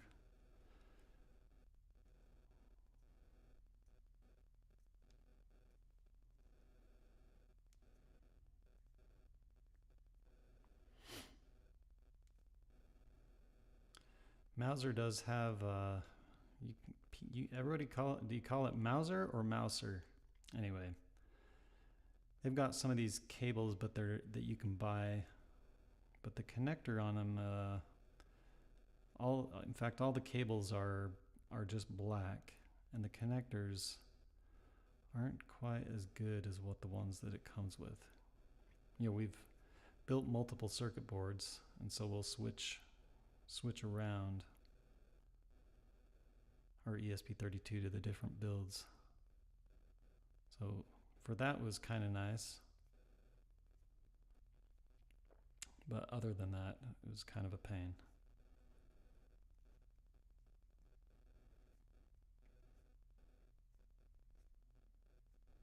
Okay, this green one is maybe a little too short. Let's get that taken care of. There we go. Okay, this next step makes it easier if you have some, but if you've got some flux, I like to get these all lined up and kind of just poke them in the flux a little bit.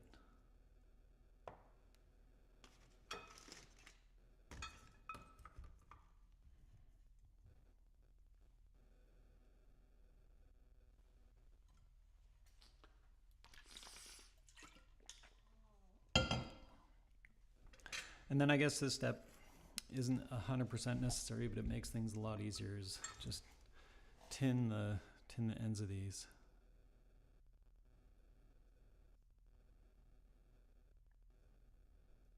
And since I dipped it in the flux, I actually think it's easier to put some solder at the end of my soldering iron. Just kind of brush these wires. Just so as we're going to be sticking them in through the pads on the board, and having a tinned wire just makes it so they're not going to fray and cause us trouble.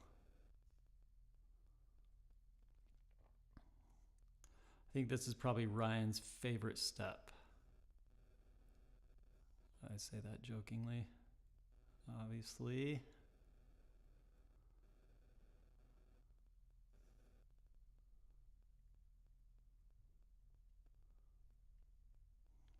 Okay. I think I got them all.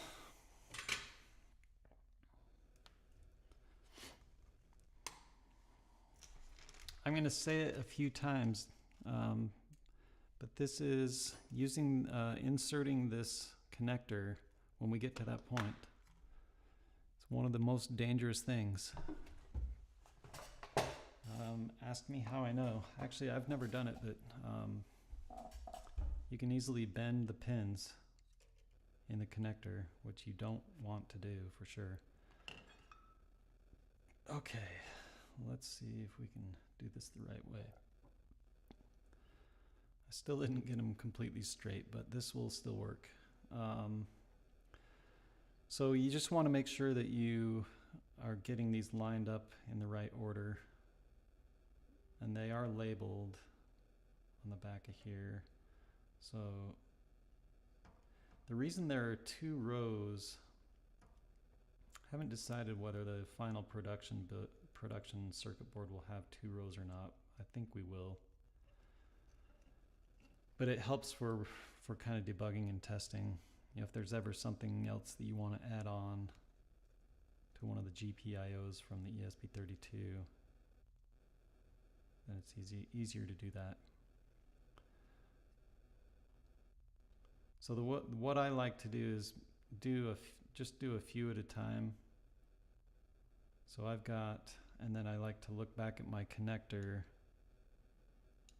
make sure I'm in the same order, and then I kind of bend them down a little bit. Oh, it went way through the board. Did you see that? Or can you see that?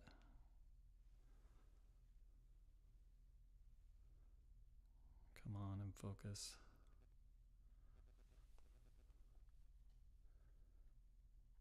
Anyway, see that black wire? It went way through. So you got to pull that back.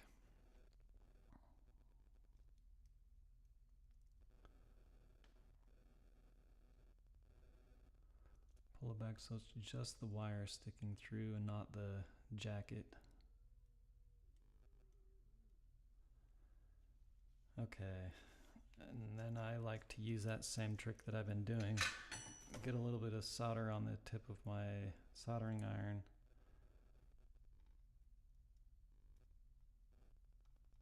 Kind of tack it on while I'm holding it from the back.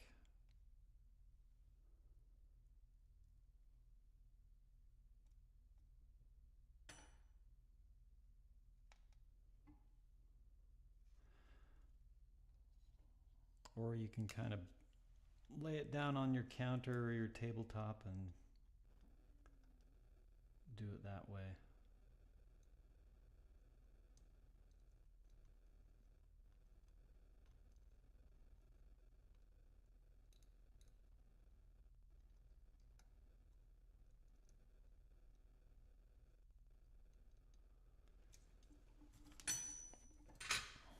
So that's 4 down. So now we need to do black, red, brown, and orange in that order.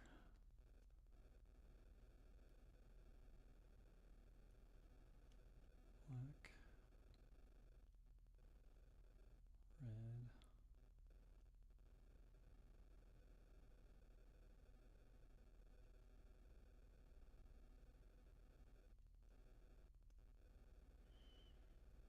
hopefully this has been a little more interesting than watching paint dry.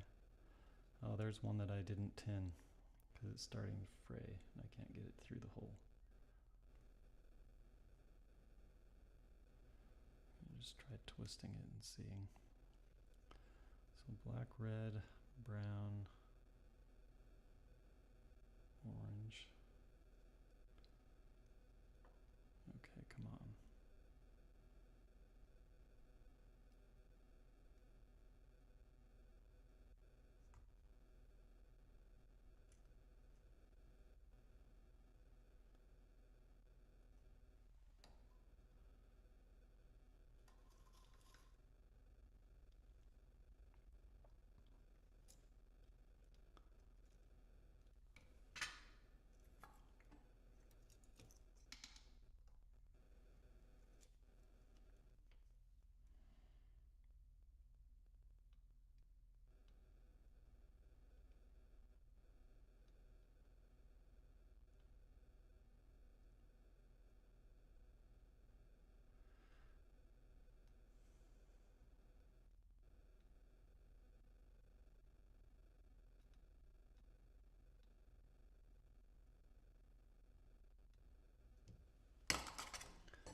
Nope.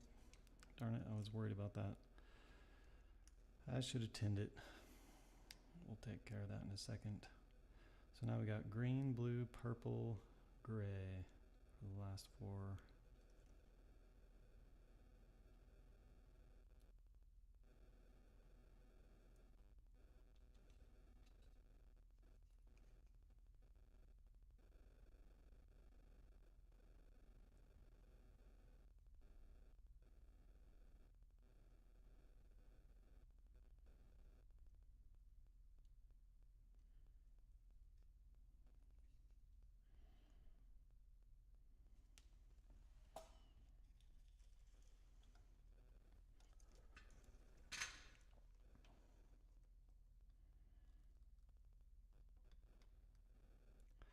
If you have a trick of how to make this work better, go faster, I would love to know that too.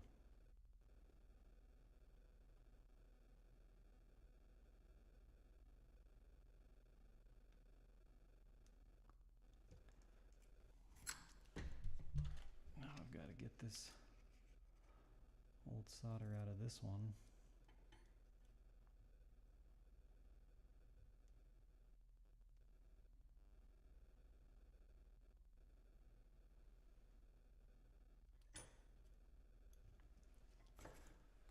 I'm always happy when that trick works.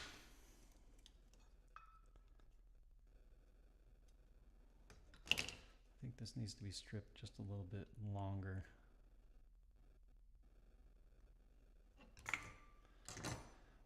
that will definitely do.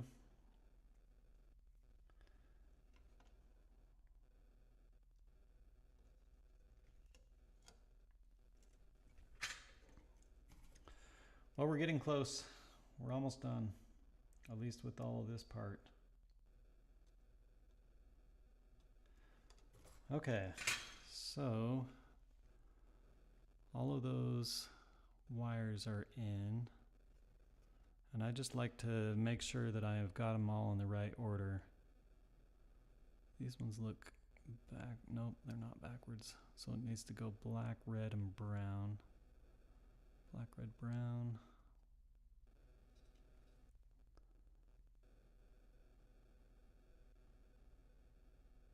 And that orange one still kind of sticks out. So I'm gonna coax it here.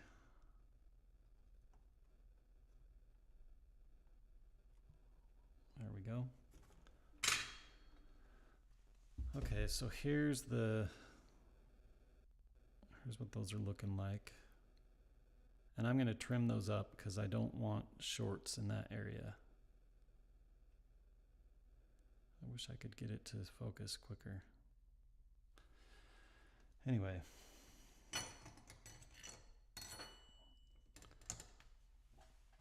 set that over there. So I'm just trimming these up. You don't want these GPIOs to short with each other, especially since some of them, one of them is carrying 5 volts, and the others we got 3.3 volts on some of them. Now what we need is the big voltage regulator. Where is that?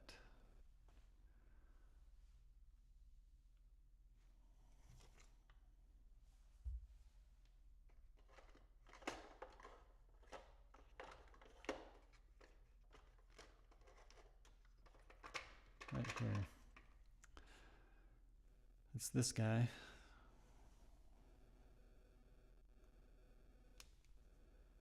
It's an LF50. And what I like to do is just that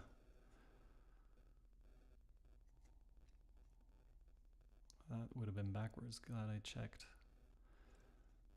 The ground tab needs to be pointing towards the input jacks. And then it goes down, kind of goes to there, and we're gonna bend it a little bit after we solder it on. So let's do that.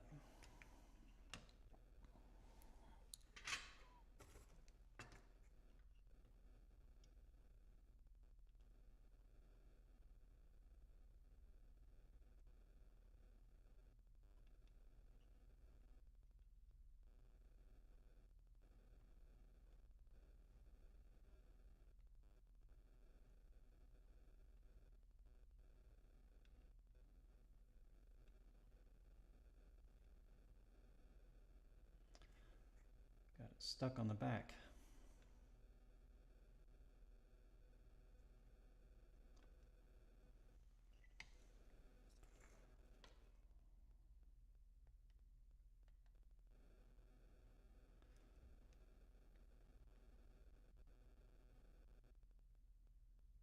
Okay.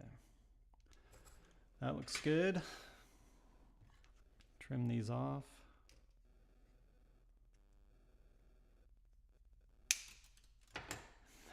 Those went flying. I don't know where they went. Okay, you don't want to put a lot of stress on these at this point.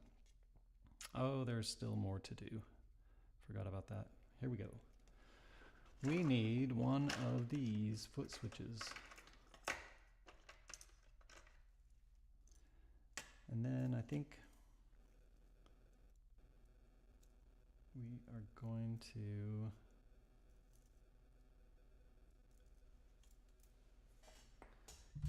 Ryan had an idea of what to do for the wires, and I can't remember what he said.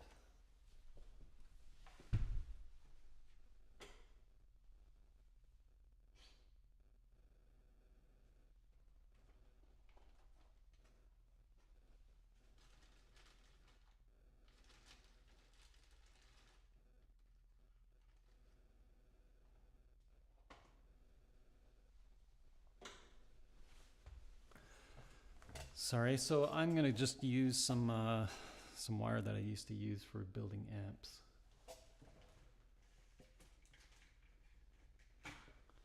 Because it's pre-tinned. I think what we might do is just have you slice up this wire that already comes with the ESP32. This is one of my favorite tools. It helped me a ton for building amps, but it strips wire really easily and quickly when it's big enough wire. So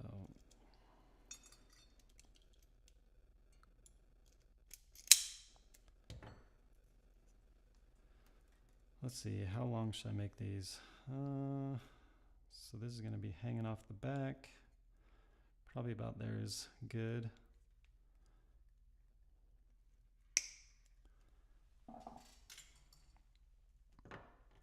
And this wire is pre-tinned, so that makes it nice.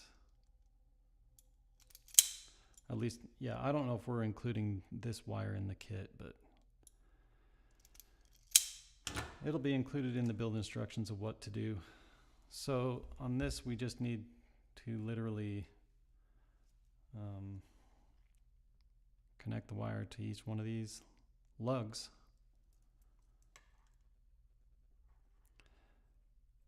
And in my amp building days, I still build amps, but it's a lot more expensive. But what I was going to say is, when I build amps, I usually like bend the wires around so they have a physical connection. But I don't always do that when I'm building pedals. But in an amp, you're dealing with, you know, sometimes 400 volts. You don't want stuff coming apart and shorting out. I don't know why I'm having such a hard time with that. Maybe I'll do one at a time.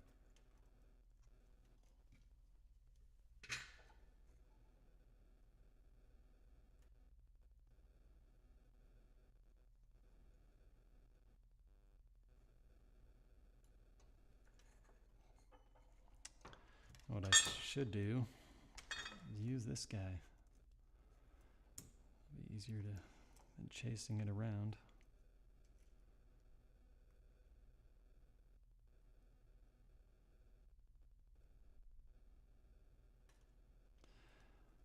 Of course.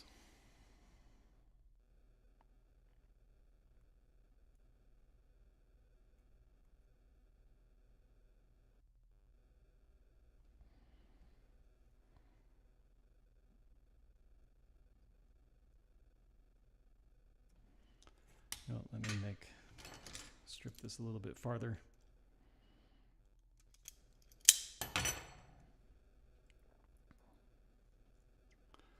Oh, 5:20. I've gone over 2 hours. Ryan, I couldn't do it.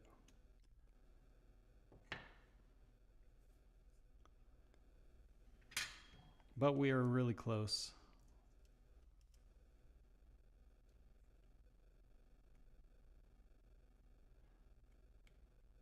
This is not my greatest performance of soldering this either.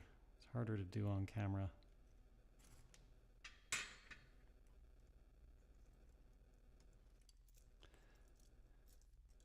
Okay, so on the bottom right of the board,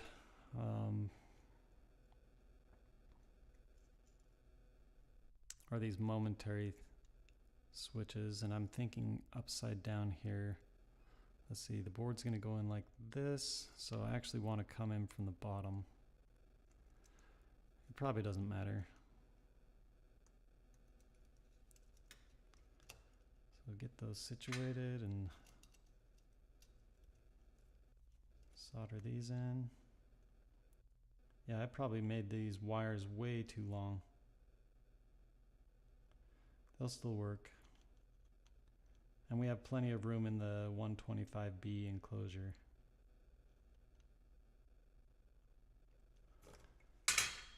Get those done.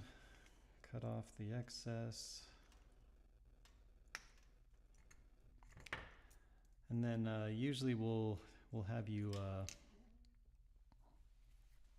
use a zip tie. Okay, I think that's everything to this point. And what I'm going to do now is bust out my multimeter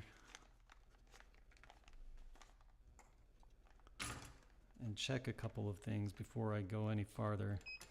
So I put it into, I guess I'll tip this upside down so you can see, but I put it into continuity mode.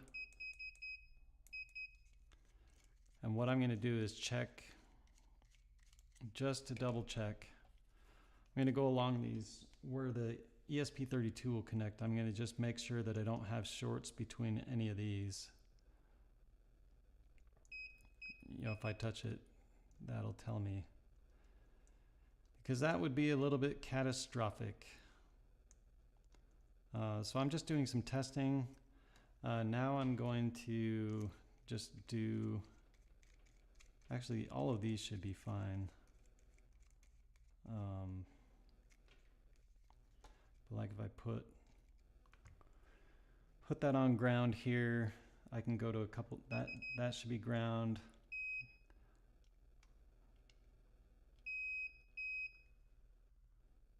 The timer circuit, the op amps, yep, okay. So grounds are easy. And now what we're going to do is we're going to prep this to be installed into an enclosure.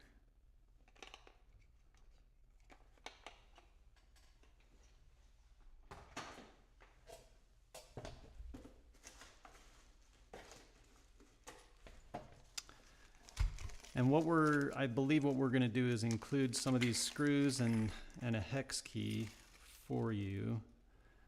And these PCB mounts, let's see if I can show them, look like that. And the holes are not tapped. So what you'll need to do is take one of these Allen wrenches or these hex keys, and this is a little bit difficult to do on camera, but you're just going to want to spin a screw all the way in, just creating some threads.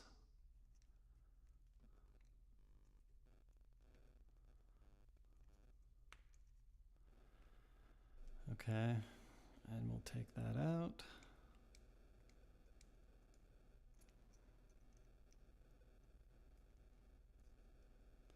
We'll do the same with this other one.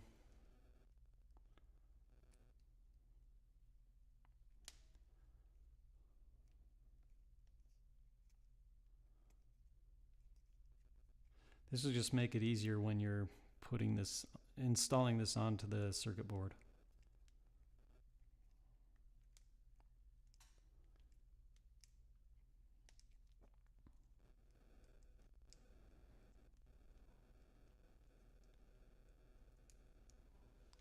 This has got to be the longest YouTube video that I've ever done. Well, I think. Okay, so the way that these get mounted on, and I just think I might have done that back. Okay, yeah, is that it goes where all your components, so all the components, that's the side it goes on. And you notice, see if I can get this to focus the right way. Stand up and see how it has 125B and 1590B mount. So make sure you use the right side or the right mounts. So then you'll just take your this board mount, and now that you've tapped the hole,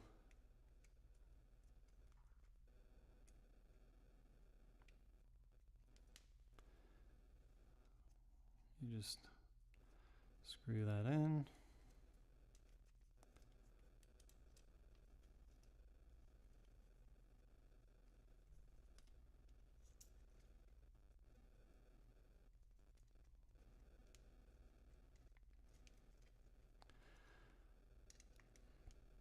promise it'll be all worth it.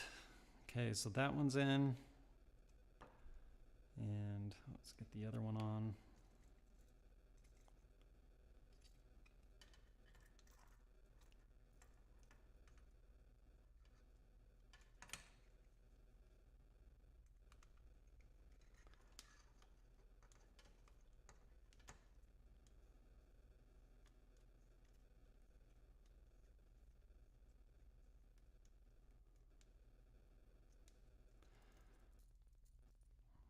Okay, make sure they're nice and squared up. So that's all on. Now,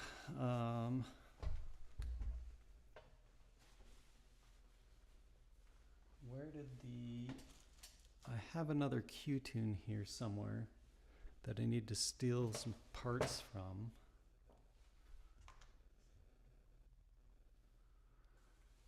Where did I put it?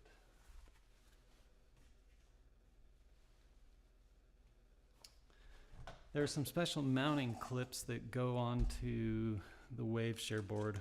So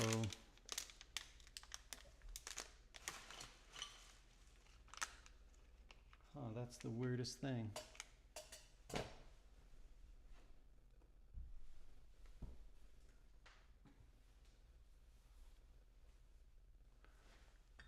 I mean, it looks like this. It can't be very far from here.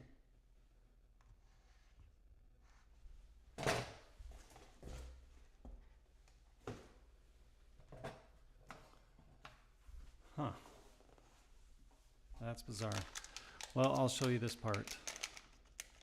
We'll get this.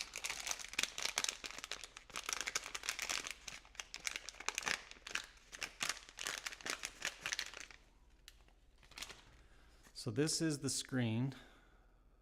This is the ESP32 development board. That's peculiar. Anyway, what you have to do is take off these little plastic things that are sitting on top of the screw mounts.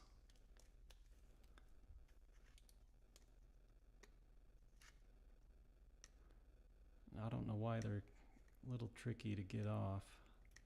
There we go.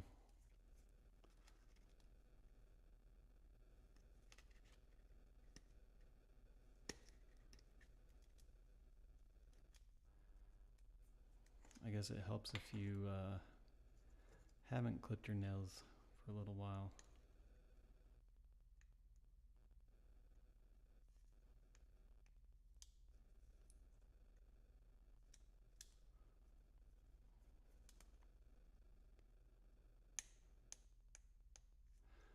I need an assistant in here to look for that other Q-tune build that I have.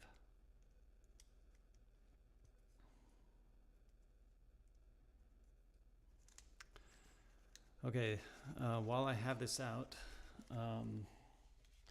you see this little right here.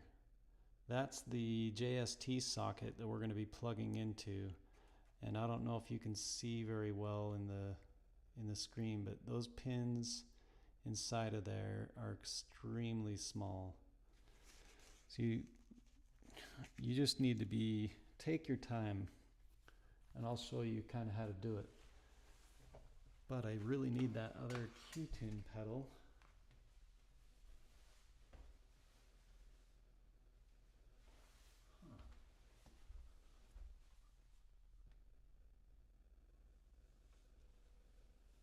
I am baffled where that would have gone.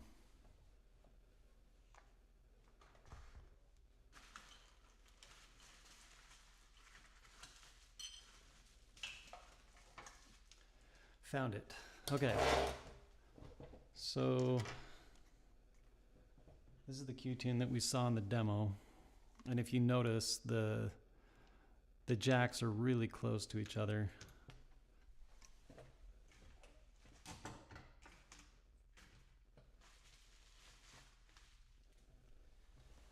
In fact, I need some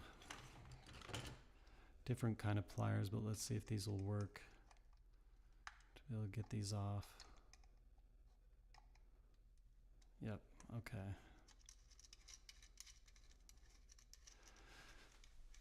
I should have done this before the video, but what I'm after is we have some special clips for mounting the screen inside of the enclosure. And I haven't manufactured a whole bunch of them yet. I need to. So we're just going to borrow the ones from here.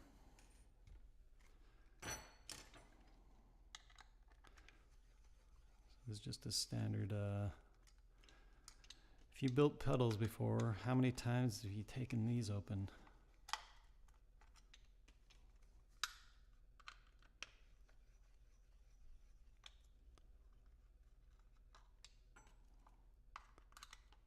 This is one of my favorite screwdrivers. I grew up as my dad's an electrician, so I learned how to use one of these funky screwdrivers. Okay, and this is a prototype, but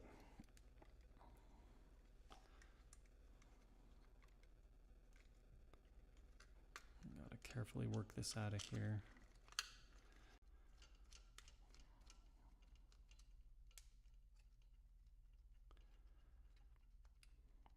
And in the kit that you'll buy,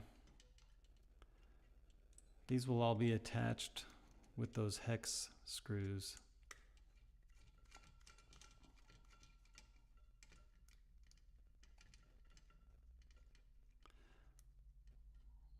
But these clips that I'm pulling off now are prototypes. So I believe the ones that we will ship with are black. Oh yeah, that's right. I need the other hex key, smaller one. These are 2.5 millimeter screws or threads, or what is it, M2.5? They're small. I did discover that they're the same size thread that I use in the XLR connectors for building microphones. So, okay. Sorry, prototype, stealing your clips.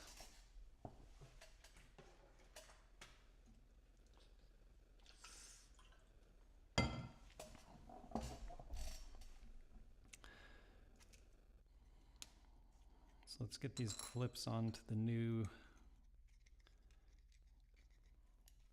I guess I could have just, nah, I could have left the clips on and use that board, but because now I'm gonna have to try flashing this with the software. Should be okay. Oops. This one we need.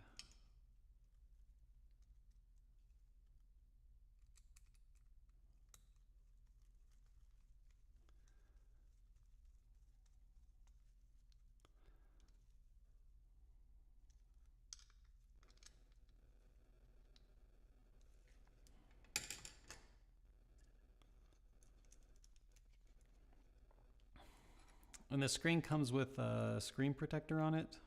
You know, that plastic covering. I'd recommend you keep it on until you've done testing and decide that it's ready to go.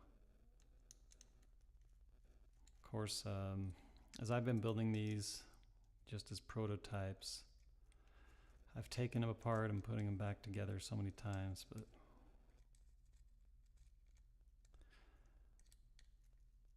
okay, basically what these clips do, I'll show you here,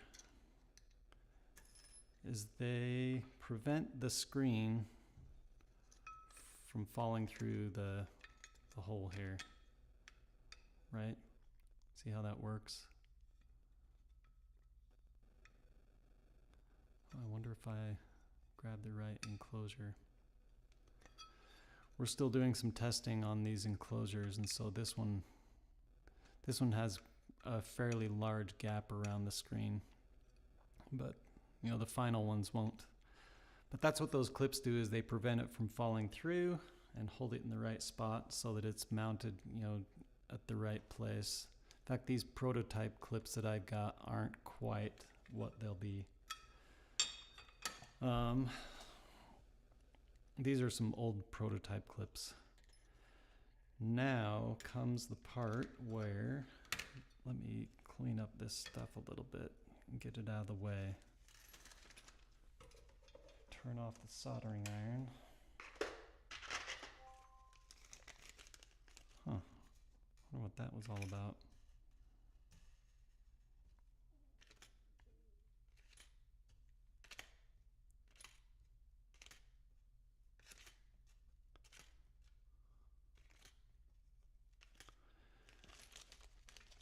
Okay.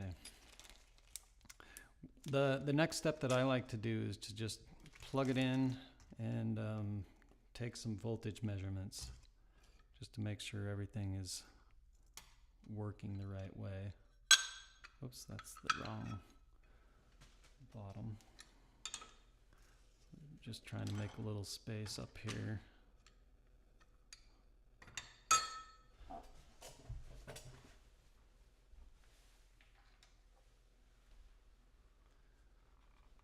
Okay. So, oh, and that's upside down for everybody, isn't it? I spin it around this way. This is one of my pedal boards that I like to go minimalistic with.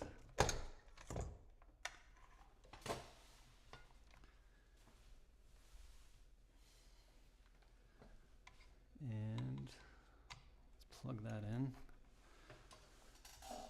We've got power.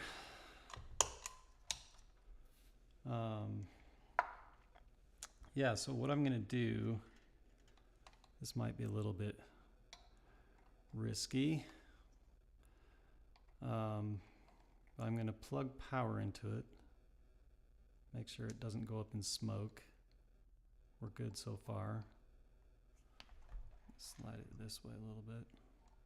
Just making sure I'm not shorting out on anything.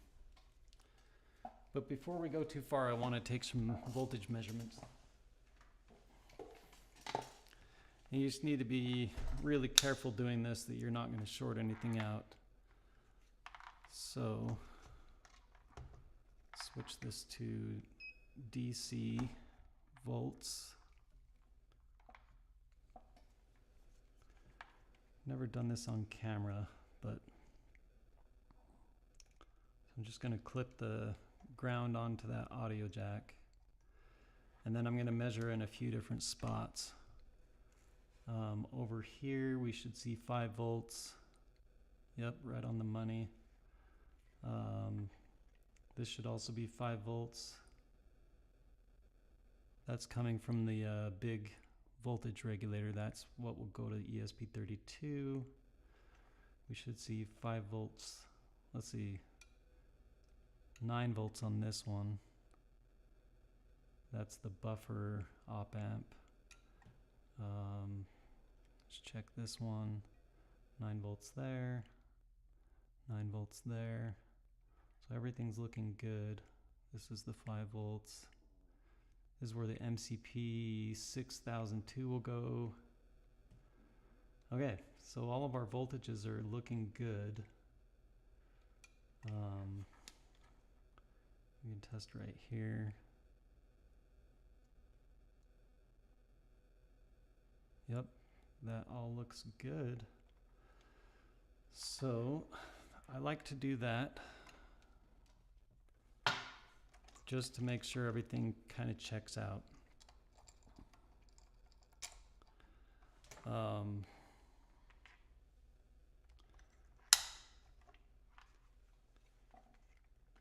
These are fun pedals that I built, but this one's the clone of the, you could probably guess, Ring of Tone. I got that from, I got the circuit board for that one from Pedal PCB. It's the, it's the King of Tone clone that's can fit in a 125B, and I totally just spaced what that is. And then this is the Keeley Compressor Plus from Aeon Effects, and is it the Aurora Deluxe? All right, now the fun part. Let me move this pedal board.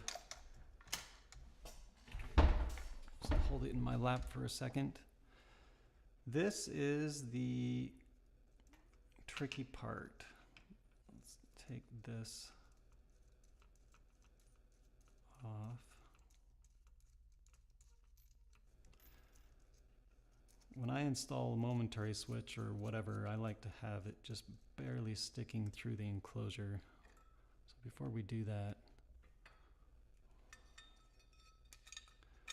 just enough to catch the threads.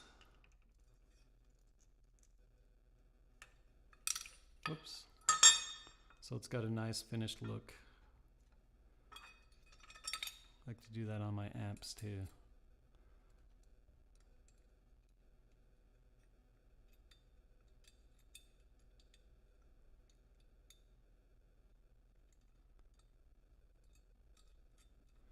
Just so the top of the nut, it's not quite enough.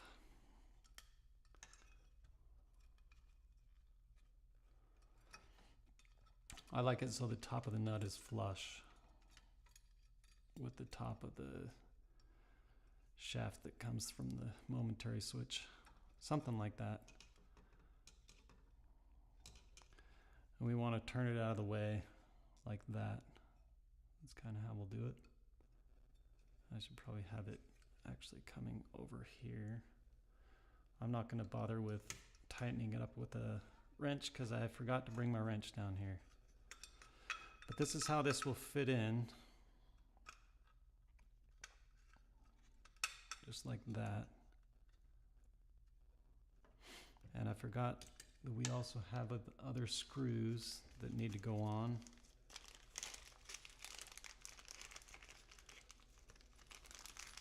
So if you get a 125B, which is this bigger case, it'll come with a couple of these larger screws.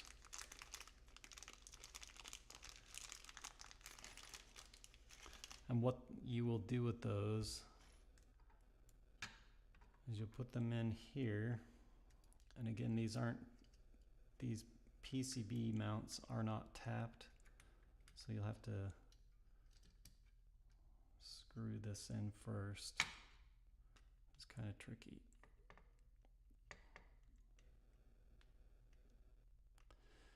And what ends up happening with these is they'll push against the bottom lid and hold the screen in place. The screen will get pressure on these clips. Oh shoot. It's pretty tricky to do, especially on camera.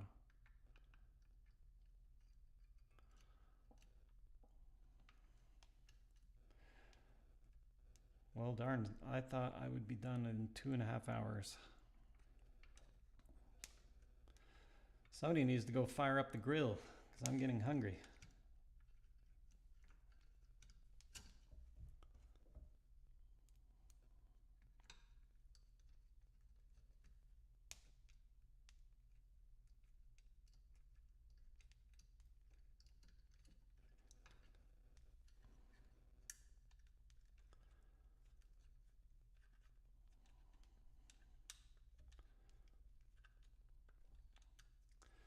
Yeah, so these are just gonna,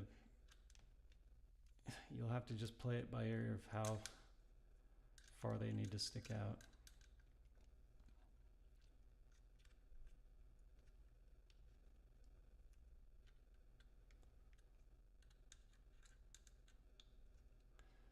This would be faster if these were connected to a drill.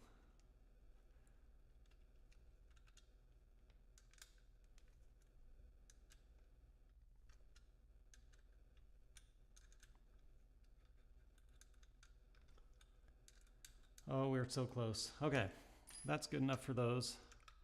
Here is the tricky part. Oh, Now that we've tested that this is all working, we're going to bend it down. So it's about like that. This is crucial. If you look at the JST connector, it kind of has a rounded corner at the top. And the trick here, this is the build manual is going to mention this a bunch, but you need to take time, and the gray goes on the part closest to this SD card slot. Just take your time and make sure that it's all lined up.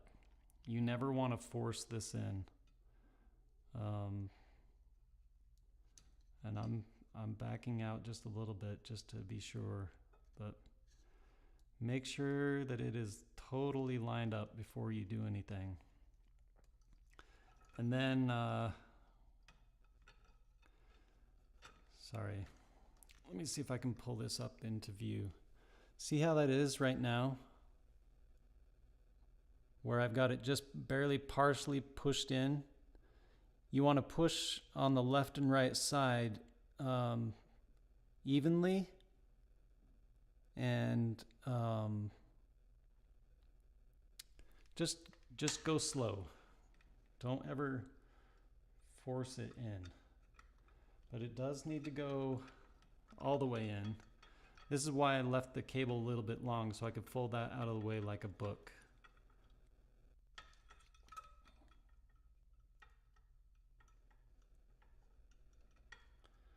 I'm just carefully going back and forth from side to side. I don't want to get it very diagonal, but just keep applying pressure until you get it fully seated. Okay, so this is what it should look like when you've got it all the way in. It's hard to do this upside down, but can you see that? Nice and even and straight. That's crucial. Take your time. Don't rush it. Don't force things. Okay, now we are ready to carefully, this is why I left the cable long, so you can get that screen down in there like that, and the screen is in place, and then the circuit board, throw this up here again so it's out of my way, but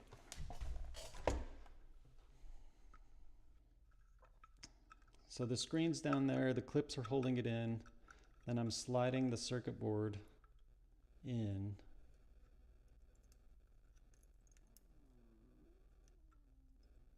Just like that.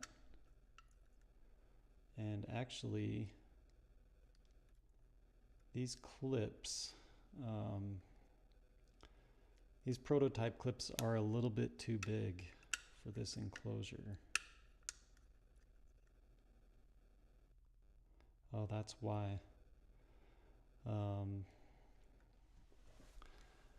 When I widen these holes for this prototype, they're not down far enough. So I'm not gonna try to push and force anything, because that would be bad. You know, these screens can break. So at least if don't force them.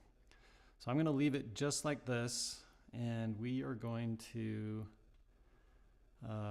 we're gonna flash the software on here really quick.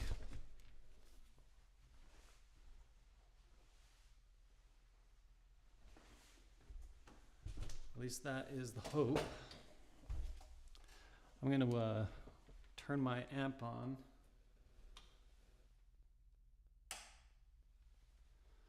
So that it can start warming up.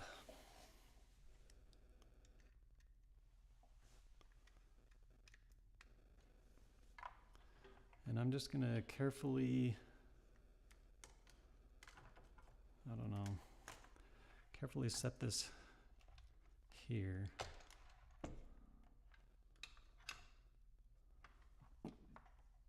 So yeah, I need to get the real clips made that fit the 125B enclosure. I have another one built up. I should have taken the clips from that, but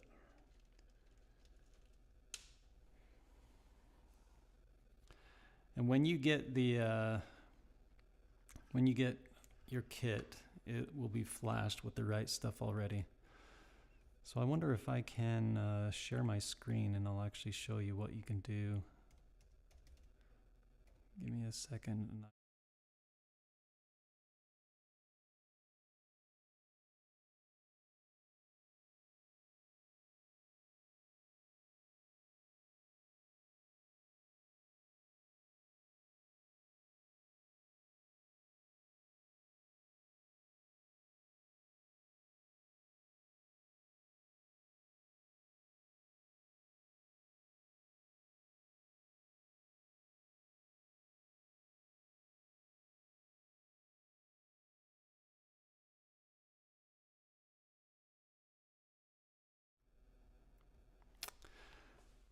All right, well, you'll have to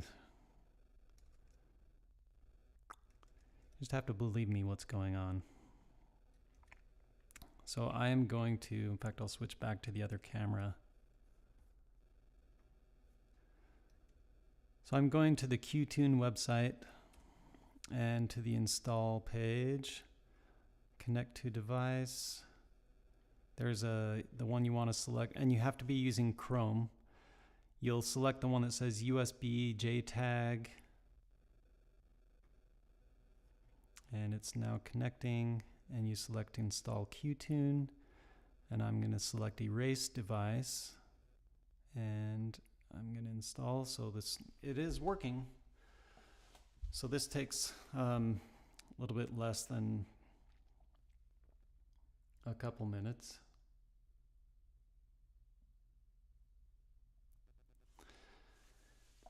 Yeah, I wish I could show you my screen, but it wants it would have to restart my streaming software and then we'd lose the feed. So I should have thought of this before.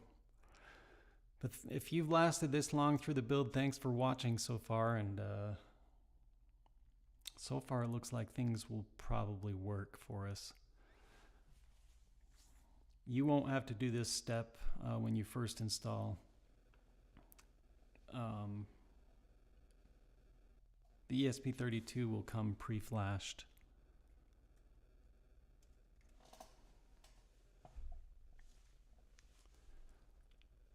But if you want to install updates, you'll use the install option on the website. Hey, look at that. There's Qtune. So first things I like to do, hey, look at that, is just check that the relay switch is working. That's a good sign.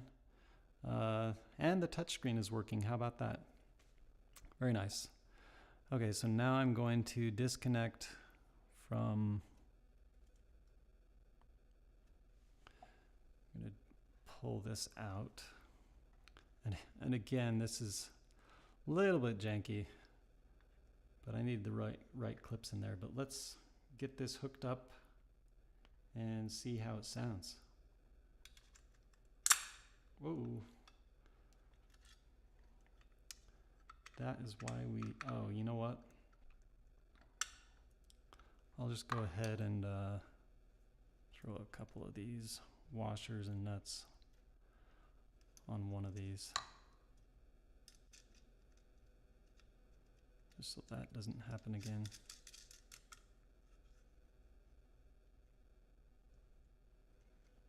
Okay, that should be enough. That's the output. Where did my power go? Put that in. And my input. That spacing is a lot better. Okay. So this is not, yeah. Can everybody see that? All right, moment of truth. Where is the power cable for the pedal board?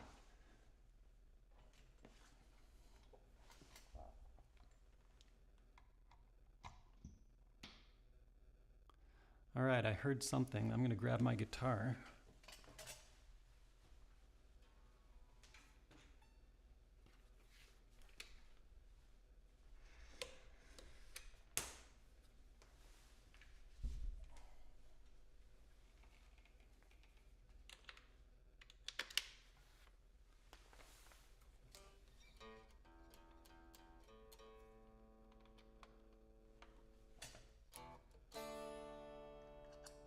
Haha. There's a step that we completely forgot. Bonus points to anybody that picked up what it is.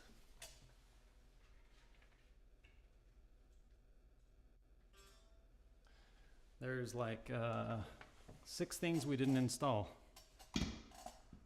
So let's take care of that right now.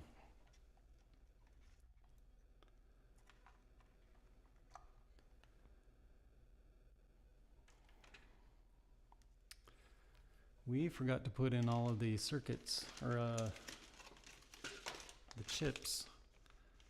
So let's do that.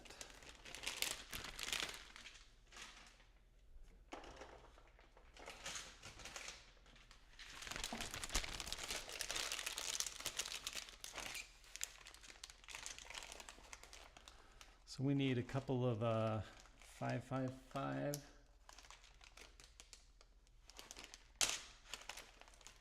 Just trying to get this tube open.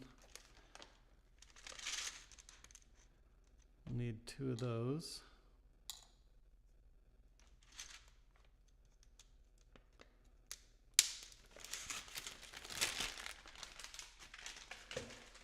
And there's a little bit of a trick to these. You know, these come so they're spread out a little bit, but if you go on a flat surface and bend them a little bit, both sides, that helps a little. And then just pay attention to where the dot is, and remember those grooves. Just unplug this. Those grooves that we had, that tells us where the top is, or where pin 1 is.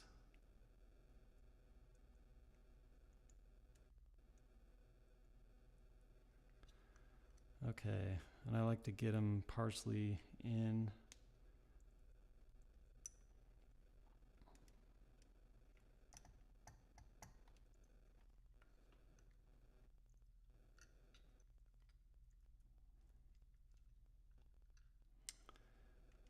I didn't bend them enough. They're being a little stubborn.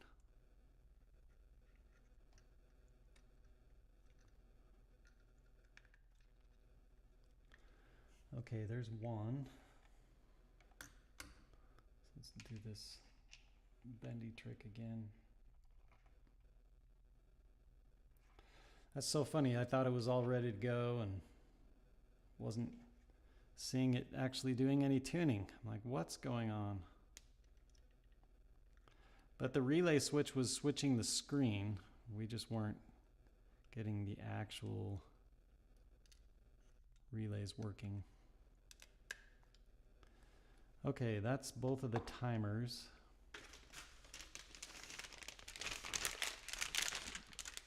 Let's get this big old. There's a couple of relays. These ones you don't have to bend at all, but you do want to make sure that you're putting them in nice and straight. So just, yep, they drop in, so just push straight down. That one's in. And make sure there's a line indicating pin 1, and there's also a corresponding line on the circuit board. So just make sure those are lined up and matching. Okay. That one's in. Now we need the op amp. For the buffer, we're using a TLO72, which is a really common buffer, or it's a very common chip for distortion pedals too. Nice op amp. Let's get that kind of pre-bent so it lines up nice. And this one goes right here.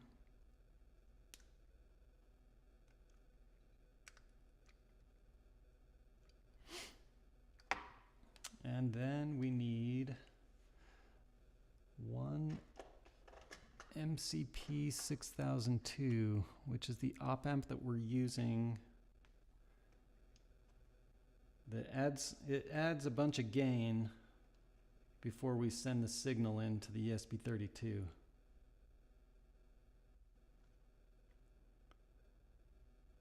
We found that the pitch detection works a lot better when you kind of slam the signal, almost like it's a digital on and off with the frequencies, but not quite. Oh, I just pushed that through. Darn. Should have done this step before. Okay, we've got all of our ICs in, just double checking that the pins are matching up with pin 1. That all looks good. Let's do this again.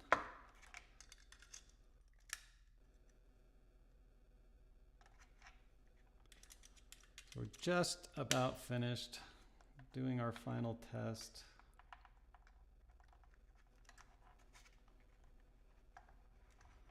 Let's power this baby up.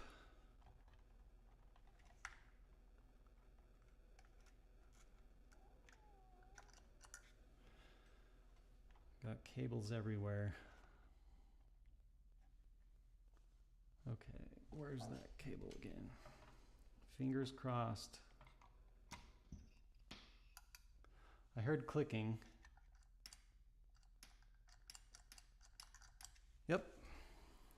So I think we're doing well so far. Although,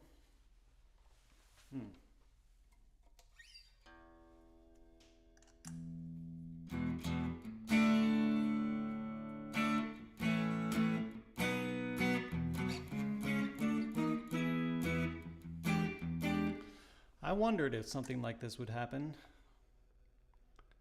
Let's just check a couple things. Bypass type.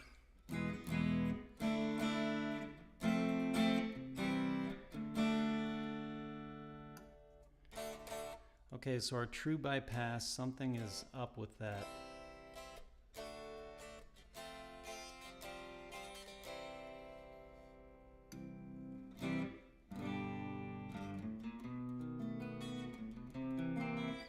This is one thing that makes it hard to develop software for guitars, is you pick up a guitar and then you just lose track of time. So, why isn't our buffer working?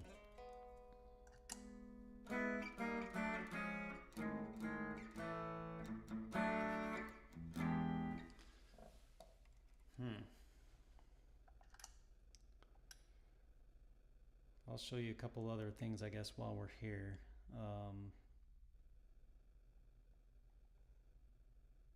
Oh, this isn't the latest software. I forgot. So I don't get to show you some fun things, but we can come change the color. Let's do purple. How about that? Ooh, look at that purple. We can switch the tuner type. Except what we really need to do is actually make it work. This record time thing is fun. Let me figure this out.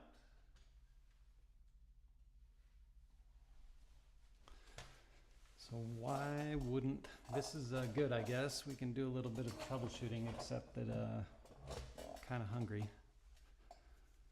Supposed to be cooking up some burgers. So let's take power off.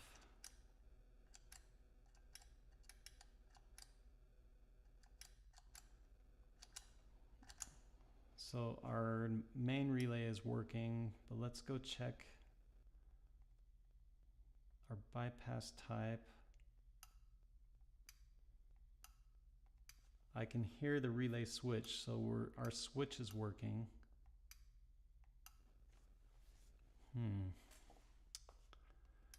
Troubleshooting on the fly. Let's just take the power off.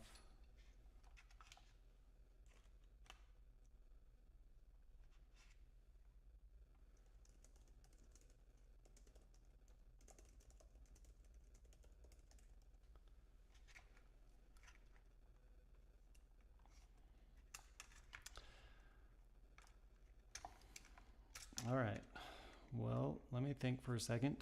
What could be going on? There might be something that I miss. I'm just looking over the board.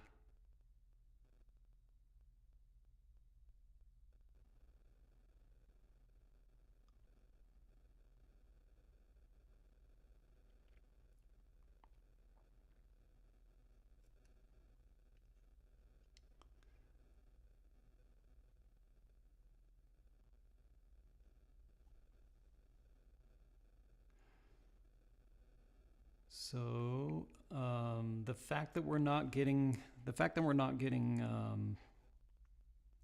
sound out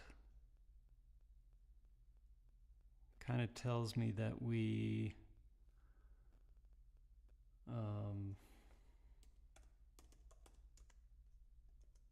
sorry, I'm crying for help here for Ryan just for a second.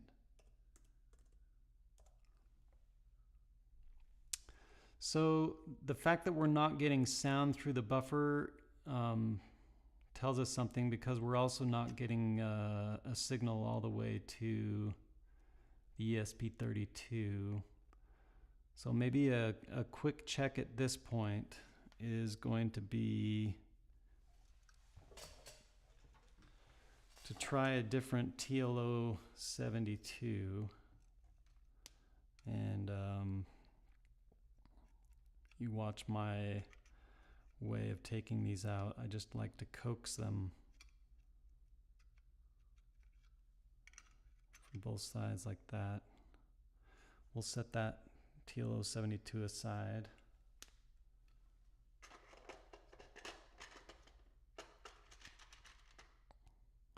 We'll just try a different one.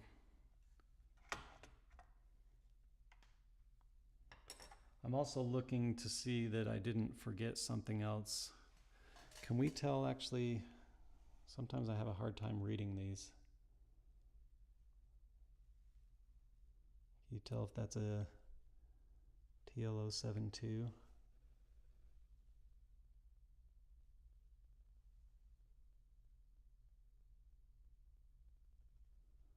I can't see it very well. Out of focus.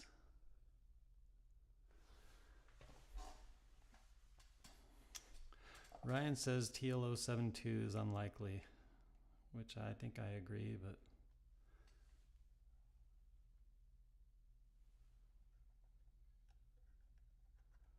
let's just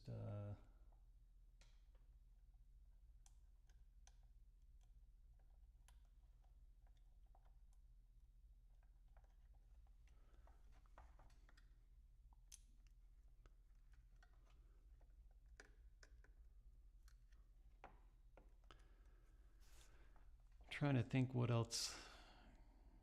Our input jack that switched was working because we got sound through true bypass mode. Just looking over at all of our electrolytic capacitors, they're all pointed in the right direction.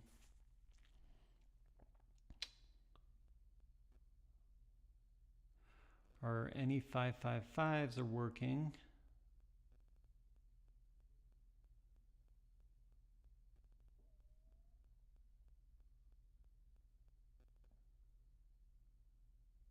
So we'll just do a quick test and see if changing that op amp did anything. Probably didn't. And then if that doesn't work, I guess we'll be checking a lot of values of everything.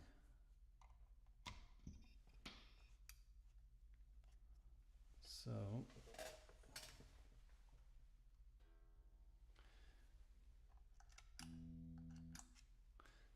yep.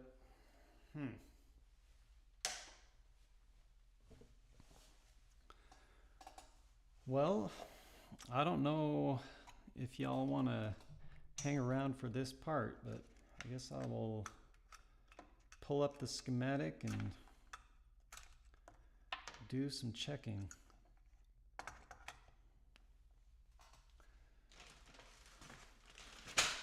Because this may happen for you guys too, so we'll just do it together.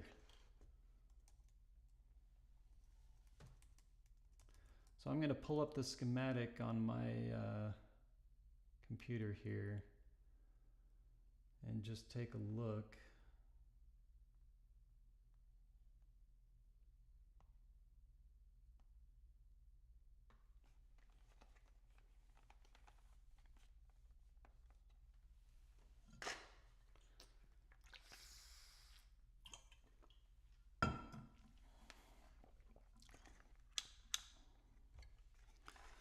We'll just go one by one and check out some of these resistors and make sure they are all good. Some of them aren't going to read the right way because they're in circuit.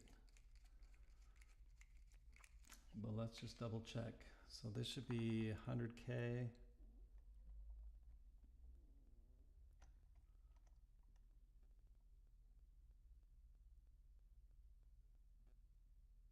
Oh, this is a little hard to read upside down.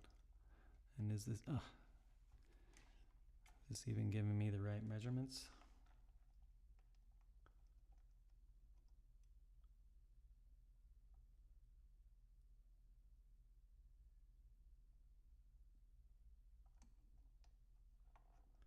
Should be our 2 meg version.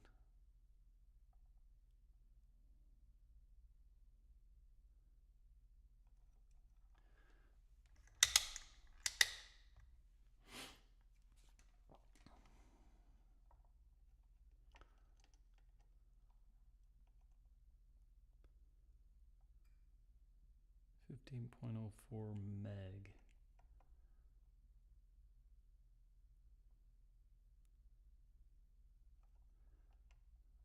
Yeah, I'm not sure if this is going to be the right thing to do here. They're all reading crazy. This should be 10K. And it's, I wonder if my multimeter is freaking out.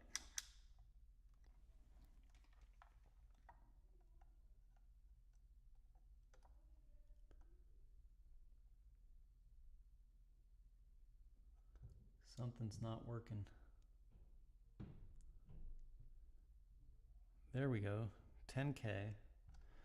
That one's right. Okay, so leading up to the buffer is where we are probably having issues. So I'm going to pull the schematic up.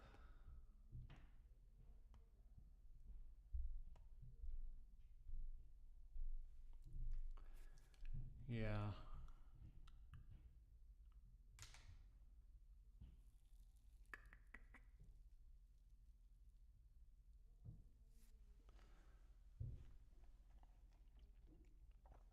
So the first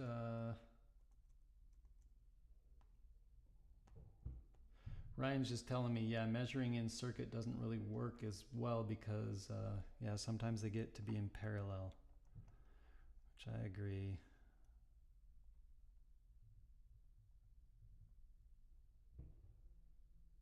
$50K. These first two are 100Ks. I know that.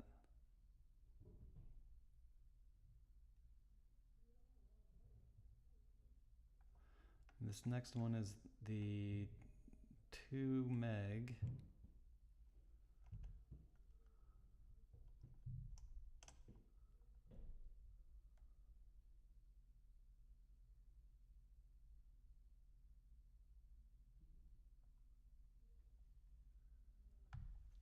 That doesn't really measure right.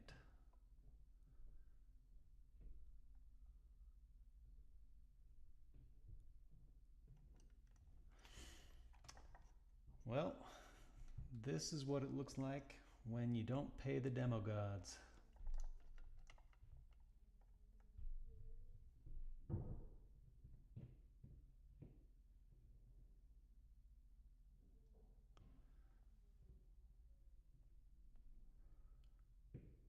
.47 ohm. That's right. That's R13.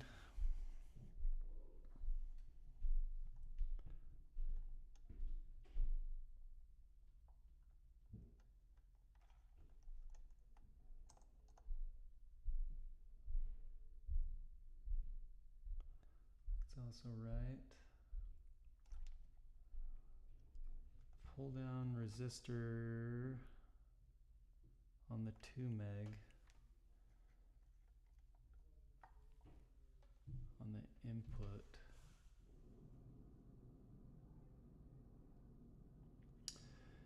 Yeah, I'm thinking maybe what I need to do is troubleshoot this offline and come back and show you once I have it working.